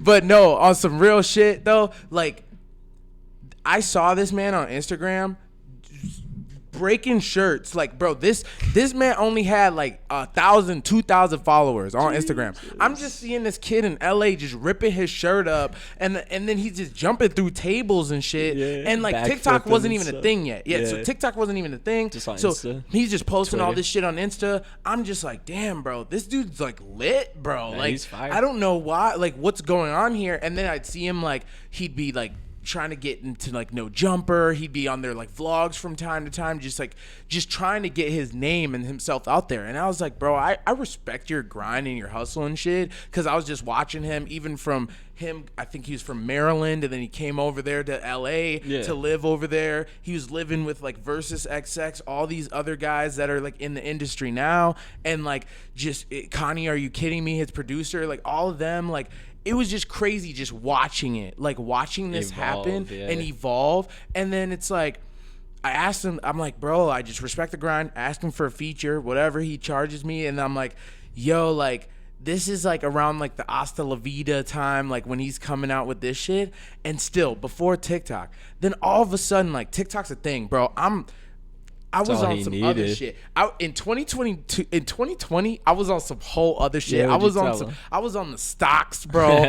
This is the fun guy. This is what the fun guy did to me in 2020. You gotta be careful. Bro, so I hit the stocks, bro, and then I was fully like in the rabbit hole of, bro, this world isn't real, bro. Like, crypto, fuck society, bro. This world is just crazy, bro. Everyone's a pedo. All this like sounds dumb like shit. fucking Sneeko. Bro, you yes. Sound like a top G. That's the rabbit hole that I fell into. So I couldn't. I'm over here thinking TikTok is a Chinese conspiracy. Right. We're being spied on. Do not touch that shit. I'm out here preaching that on my Snapchat. All types of dumbass shit. I'm proud of your recovery, bro. I recovered and I'm now like going strong. I'm going hard on TikTok like a motherfucker. Yeah. But like, I'm just saying though, I seen that shit. And then all of a sudden, bro, I see JELEEL start posting TikToks of his shit. And I'm like, hold on, let me get on this fucking app real quick. I look at his shit. Bro's like at 500K. I'm still looking at his Instagram. His Instagram just turned to 10K. You could just tell he's like a born entertainer. Yeah, he's doing this. I was like, bro's really doing this. He's about to push the industry. He's got me inspired, bro. I want to, cause tell me that wouldn't be fun as fuck to just get fit as fuck for a year. For real. Yeah, maybe 2 years. And get a good commitment going. Just be, bro. And he's grown. He's grown. He's not a young dude. No. Like he has that young energy. Him and Toby Lou. Yeah. Toby Lou's also grown. He's like 32. Yeah, exactly. And he's also buff as fuck. So I feel like Toby looks more like the grown man, but JELEEL, he's like a kid's favorite now. Like he's touched that level in the industry. He found the perfect balance. He's just got great energy, good entertainer. So that's the thing is like I want to fall into that route too. I'd love to be able to hit my upper echelon, but the way that I see my trajectory is like I think I could be doing that late 20s, early 30s like them, and like have that part and like after making the connections. And just transition life into a healthy, positive direction, and like everyone around me would be support. Like that's the way, man. Hell yeah, bro. Have a happy family at that point, you know. Just kind of like that's what I'm looking for, bro. Enjoy my 20s. In the pocket. Life's good right now, bro. I got a girl right now. Yeah. Fucking just working with all this shit. How's that? How's the love life, man? It's beautiful. Beautiful. It's beautiful, man. Would you say that before? How long have you guys been dating? Like 2 years. 2 years. Okay. No. Beautiful, healthy, long relationship. Yeah. How was your dating life before your girlfriend? It was interesting. Interesting. Yeah, I was a player. So you were a player. You were a ladies' man a little bit. I was kind of bouncing through my ways. I had shorter hair too. It was a little less intimidating. I feel like I kind of hide behind this cowl now, where like people don't. I kind of just like get. I notice it nowadays.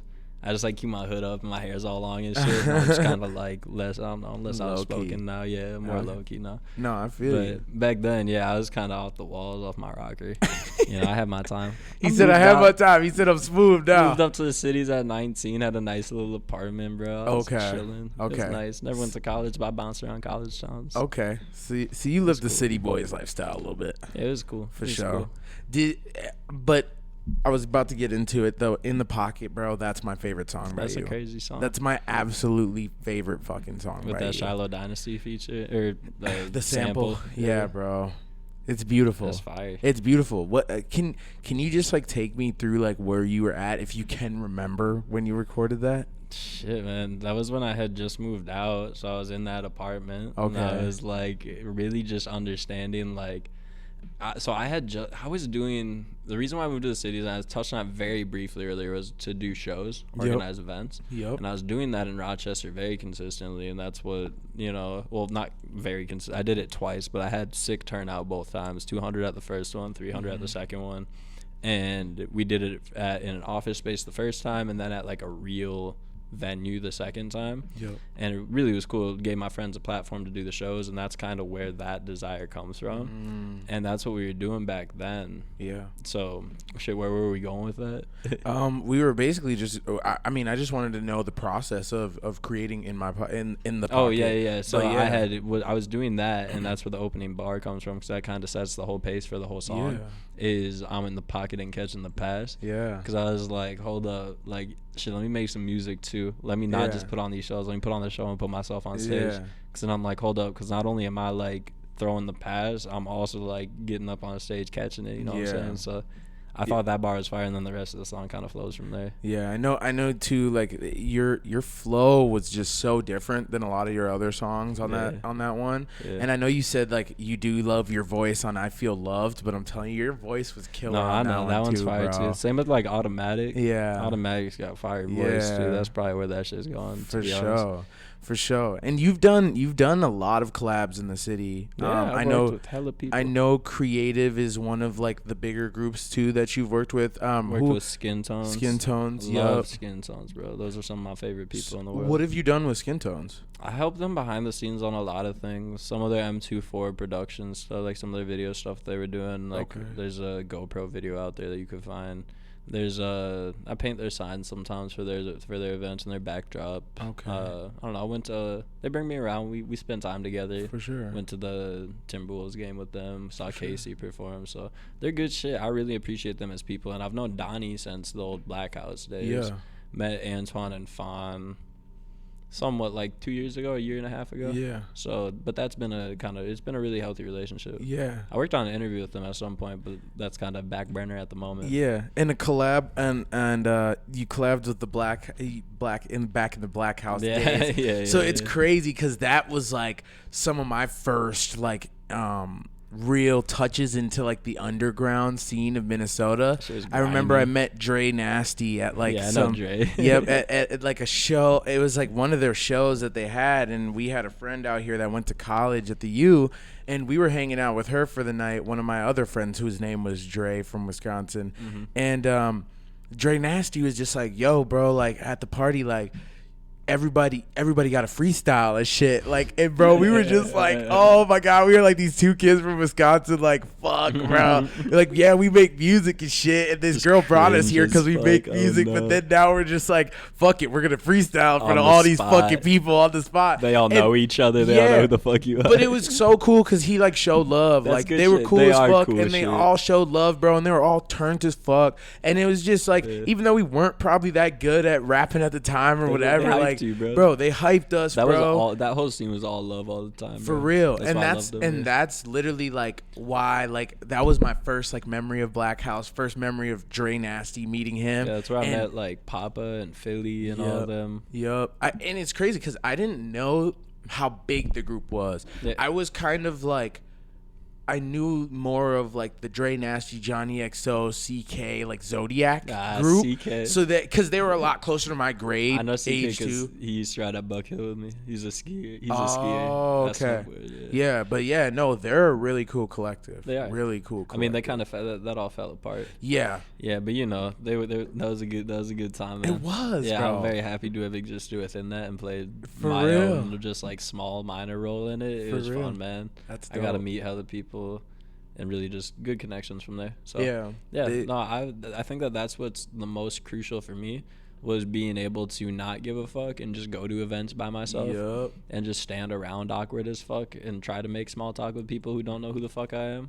And that's what I was saying earlier. It's like at a certain time everyone just got to a point where they were like, I see this dude with the long curly hair everywhere I go. At every event I go to, he's always there, but I've never met him. They're like, who is this guy? And that's kind of just what it was. It was just going to things I wanted to go to and showing love. And over time, just meeting the people that are doing it. Shit, that's how the first time I met you happened. I was just like, man, who the hell is this dude? I just got to go say what's up to him real quick. Yeah. Then we got a little fit check video of you. And, hey, the story fully continues, man. Yeah. But, yeah, I guess, how did you because you did all the murals inside of Creative Minneapolis. Yep, how did you get into doing that? I used to do graffiti when I was a kid. Okay. Yeah. And how did they enlist you to do that? So Urban Jungle. Yep. I've been going to Urban since they like opened. So we've been tapped in with them since way back. Damn. Even from Rochester, you were pulling up here to go to Urban Jungle? They used to backdoor us into their old garage sales. What? Those are the homies Tommy and them and Tyler. Yeah. Jeffy. I know Jeffy from snowboarding. Okay. He was actually on the pro team that I did the art for when I did the illustration. Okay. And I've known him. He's just same thing with Snowboard Hills where it's like I always see this kid. Yeah. But then my best friend, he was really tapped in through the clothing scene. So he just knows Tyler. And then we got really tapped in through everyone through there. Damn. And then they painted the graffiti at the old Urban Jungle spot in the alley there. I painted one of those walls. And then Tommy's wife was like, hey, let's do something creative. I was like, let's do it. Damn. Yeah, and ever since then, it's just been all love and creative, man. Hell yeah, bro. No, that's amazing. We just threw a show in creative, and it was probably, I'd say, one of our best turnout shows. We've had the amount of people, but like profit wise, that was probably one of our most profitable shows we've ever done, and it was amazing. It was dope. Yeah, really cool space, really dope artwork, and I didn't know that until recently, and I was like, damn, holy shit, bro. That was before my time, man. That was back when I was just like not many people knew me. I was just kind of like in and out of places on a ladder. But it was you've touched so much. Like that's you've what I touched love to so see. much, that's bro. that's my favorite part about it is I might not know everybody, but whenever I go to these events, like my homie Slim, do you know Slim at all? Yes, Slim Levi. So yes, we're neighbors with Piff across the street. So when I was saying some of my best friends who I almost moved in with, that's Slim and Basie. Oh, okay. Yeah, so Basie produces Mix and Masters with me. Yep. I play video games with him. I rock with Slim Heavy. I love his brand. I do his designs. Slim. Oh, you do his designs. That's what I was saying. I do all his design. Wow. Yeah, I gotta send him some shit when I get home. Actually, sheesh. He called me earlier. But yeah, so like that's what I was saying is like I have touched so much. Like I go to these events and I see everyone wearing the See No Evil hats, and it's like, oh, remember when that was on my Photoshop file? Like that's what's cool. And like going to like skin tones and be like, oh, I did the backdrop over there, and like stuff like that. It's like, all right, this is real. It's cool. I have my mark in my community, and that's what I enjoy. Tough, bro. You know, and I'm wanting to get the full experience, and it will happen someday of being able to like have the pop up where we get like 500, 600 people and we got it crazy. It's coming, bro. I want thermal vision to be the thing that the cities can get behind and something that we can like champion our own people under. It can. And it will. I think it will. I think it will, and I think that's why I'm interviewing you here today because like, bro, from the day that I met you, bro, it was weird. I just seen it, but I didn't know that it was yours. I didn't know that you owned it, but I was like, bro, whatever that is on that dude's back right now, that shit's gonna blow, bro. Yeah. That shit's gonna go stupid. And then it happened that I met the creator on the day that I saw that design, and I'd never seen it anywhere else like that, and I was just like, that's bro, a crazy coincidence, bro, literally, like that's why I feel like a lot of the times like doing what I do here, doing this and stuff like in this realm, everything just happens for a reason. You meet everybody for a reason. You guys cross paths for a reason, and it was like, yeah, I know that the thermal vision's vision can go so much farther, it can. And you're gonna have thousands. You're gonna have lines of motherfuckers outside your shit waiting for a hoodie, and this shit gonna be sold out. They gonna be sick, bro. Like I know. that's the thing, bro. But I want it to be cultural though. I want it to be more than just the clothes. Hell yeah. You know, I don't want it to just be that. I want it to be whatever it can be. For sure. Like sky is the absolute limit. Absolute. I want to do. Because if I structure it right, and I continue to do the things I want to, and I'm able to do this graphic novel that I want to do, my long-term plan with that is to be able to do more animation stuff with that. Right. And I think right now and over the next 10 years, we're already seeing it, but the big breach of Japanese animation with American studios is really happening, and it's like being able to play a role in that and potentially a major role at some point is something that I have my eyes on, and like that is near and dear to me too, and like that might be 15 years out, 10 years out, but I'm working towards that. It's good to start thinking though. And it's like being able to really have just a cultural phenomenon that people that are into just whatever the fuck they like can hopefully find something that they enjoy within this. But I still want my hands on everything, you know. I still want to be able to do everything, and I know I can. I know this can happen. For sure. It's very ambitious. For sure. If I were to break it down entirely, it would take days. No, I mean that's why we're like almost we're 2 hours into this thing. Yeah, no. So I mean we're gonna wrap it up here soon, No though. worries. But I do want to know what is the favorite collab that you've done, or if you can name like a top two of them. What is the favorite collab that you've done? I mean, I did one recently with this brand and my friend Jack out of the United Kingdom. Named Rough Cut is the name of the brand. Okay. We just worked on these 2 like balaclavas together, but he's a super cool guy. I love him a ton. We talk on Discord and bounce back, and we had very similar brand trajectory at the beginning of the year, so we really connected at the same time. We're going through the same growing pains and the same just feeling of like I don't even know who to ask about these things or who to talk to about these things, and so he's really cool. I love Jack. Rough Cut Official is what the Instagram is, but outside of that, probably the snowboard one, where I gotta do the art for that, because that's like childhood, like really fulfilling that for me. Hell yeah. Being able to like do art that I can see in the back of a snowboard flip book that's in a snowboard shop, like that's how I got the job at the shop when I moved up here. It was like, hey, because my friend was working there, and they were like, cool, man. And I was like, hey, do you have like this booklet? And they were like, yeah. And I was like, yo, flip to this back page. They see it and it says art by, and it was my name. I'm like, yeah. Sheesh. Yeah. That's so fucking fire, bro. Super cool. That's so fucking fire. I'm glad that ride. you got to fulfill that. It's been a fun, very rewarding like ride. That's been like consistent growth, not super fast, but it's going. Do you think that feeling rewarded has kept you going? Yeah, yes and no, because there's times where I don't feel any of the reward. Like I think that some of it and a lot of the rewarding feelings come from being retrospective, looking back on things. But in the moment, I think a lot of it comes from stubbornness. Hell yeah. Just like not like that's where the root of the actual effort of like starting to try on anything came from. Is like knowing that I would regret not trying. Hell yeah. And that's where anyone's like, what's your biggest failure as an artist? If anyone's ever asked me that question, which I mean I've gotten it sometimes, it's like you can't fail as an artist unless you don't try. That's the only unless way. You stop. Unless there's you no stop. Fucking way. Unless you stop or don't even start. Like there's no way. As long as you're actively doing something creative. And that's where people take that information so blindly and think, let me just do this aimless effort task. No, like you have to be calculated. You got to learn. You got to develop taste, thought, precision. You as a human, you have to understand that you have to learn how to be a good person. Yeah, no, for real. I think that's key too. I don't think that you can be a bad person to make it in the world today. No.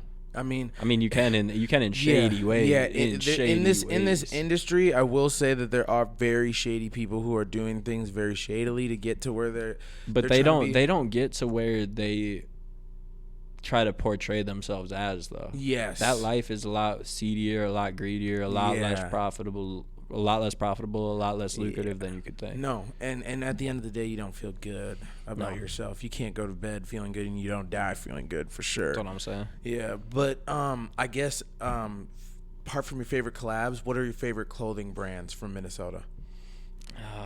Fucking another one of my biggest inspirations, Flamanti, Flamanti. Another individual creator. He kind of really pioneered the idea of sewing images onto like Carhartts and stuff, which is really the direction that my brand went into.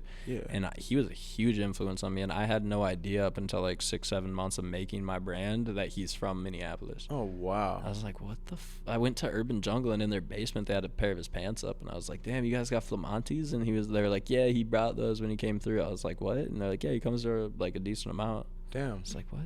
So damn, crazy. And stuff. He's huge. He's like big. He was pop. I mean, he was giving shit to Juice WRLD. A lot of people. He's kind of he posts maybe once a year nowadays, but for a while there, he was like going crazy. Yeah, it's what really put me on to this direction initially, and then seeing Pythia's direction was like the follow up. It's like the 1-2 was those two of my biggest clothing inspirations. For sure.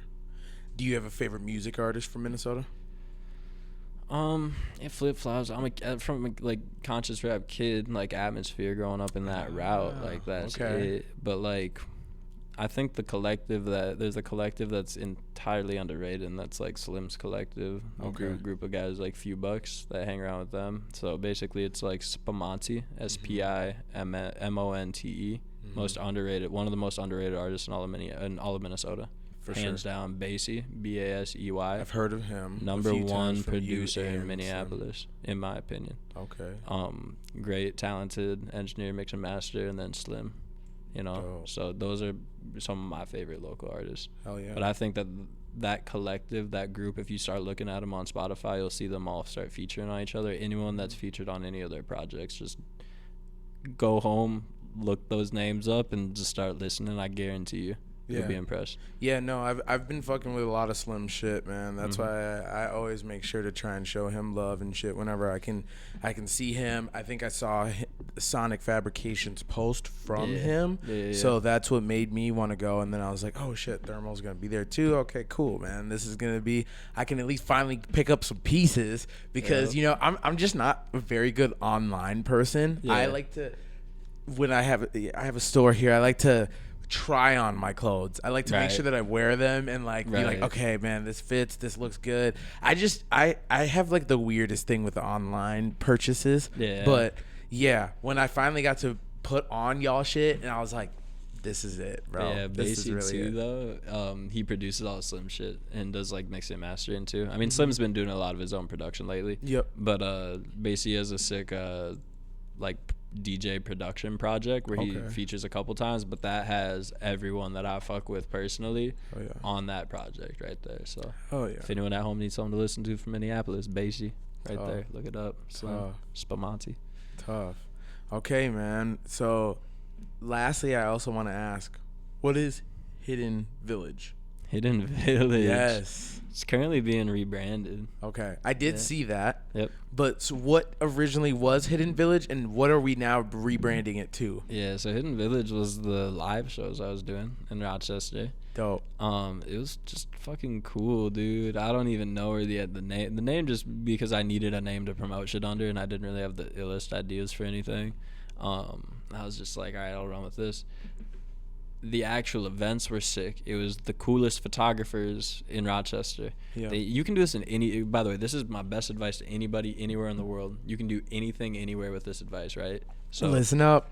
Seriously, like you're like, oh, I live in Des Moines, I can't do anything. Fuck you. All right, you can do it. Oh, I only have 10,000 people in my city. Go to a place that's close by that has a little bit more, maybe, well, like 50K, maybe 100K, but like you could pop off in any city that's within driving distance. Literally. So what you do is you basically get the best videographers. Yep. Right, and then you get the best musical artists, top 3, 4. Right, probably you want hip hop, maybe like an EDM guy, and then you want to get yourself a space. And then visual artists / vendors, right? And like actually do your research, find people that people are fucking with. This is where developing taste is important. Yep. Get a good collective of like 10, 15 people for a lineup. And you can organize a show anywhere and bill yourself on that list as either a vendor, a visual artist, or a musician or whatever the fuck you want. And then you get the best local photographer to come do it. This way, everyone involved is a local person who's getting work. They're also all local, so they're all going to support each other. You get to give the actual people there something to provide, and then the person that's doing all the content, who's once again a local person, provides all these local artists with content to share online. Hell yeah. So like it's just a win-win-win from everybody, and you get to travel, or you get to do it locally, and you can do a successful show with that. It just takes, give yourself 2 months, you know, and then have a real like 3 weeks of proper promotion and you're set.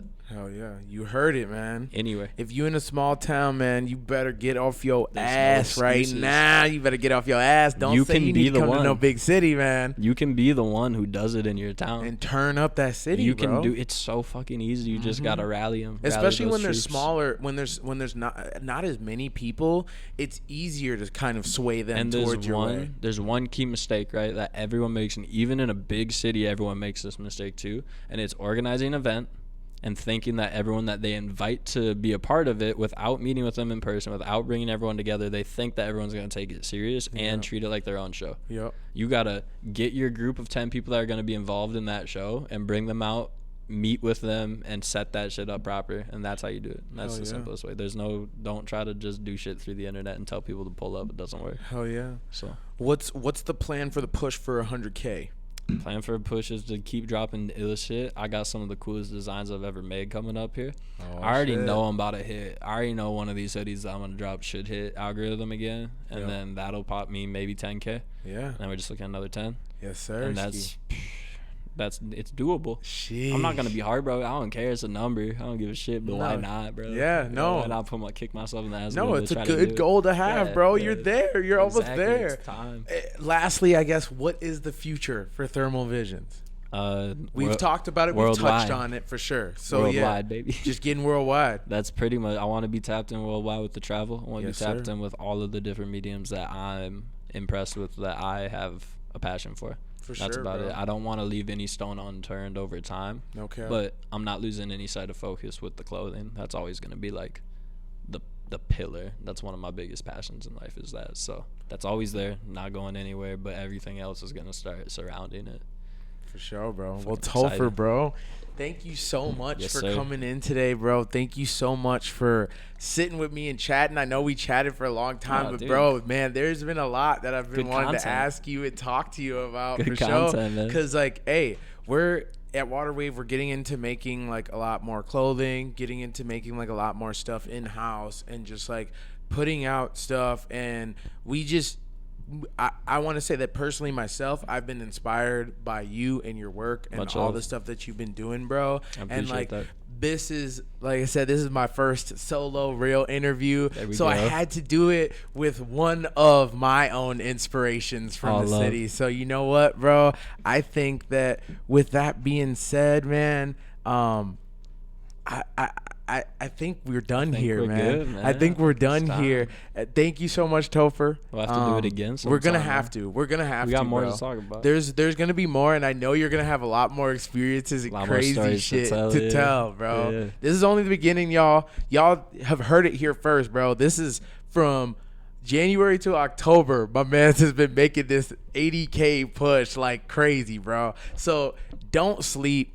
Support your local brands, bro. Support Northern Chill and support Thermal Visions, bro. Because I'm telling you, you do not want to be late to this wave. I promise you, you do not want to be late. This is my number one thing, is trying to find the waves before they happen. Oh, it's still time to be early. And it's still time to be early. Mm-hmm. That's what I'm saying. Because I felt like I joined the wave when you were around like 15K, 20K. Oh, yeah. But like, bro, y'all, please just show love to the people in your city, bro, because I'm telling you, bro, this is the shit that we need, like, to keep going and to understand that even that there's fans, there's love here. You know what I'm saying? For real. Because I know that there's a lot more people that need to know about thermal, and this is a step. This is a step towards that goal. If they don't know, they will. If you don't know, now you know, motherfucker. But yeah. See you guys later. Thank you. Come shop 1521 Como Avenue, Southeast Minneapolis, Minnesota. We got shoes, vintage, all types of crazy shit. New merch coming November 14th. We're going to have the pre-order. November 15th is the drop in store. Be there or be freaking square. Thank you guys so much. Thank you, Jackson, for putting us on and sticking here with me for 2 hours. I love you, family. Let's freaking go crazy. See you guys later.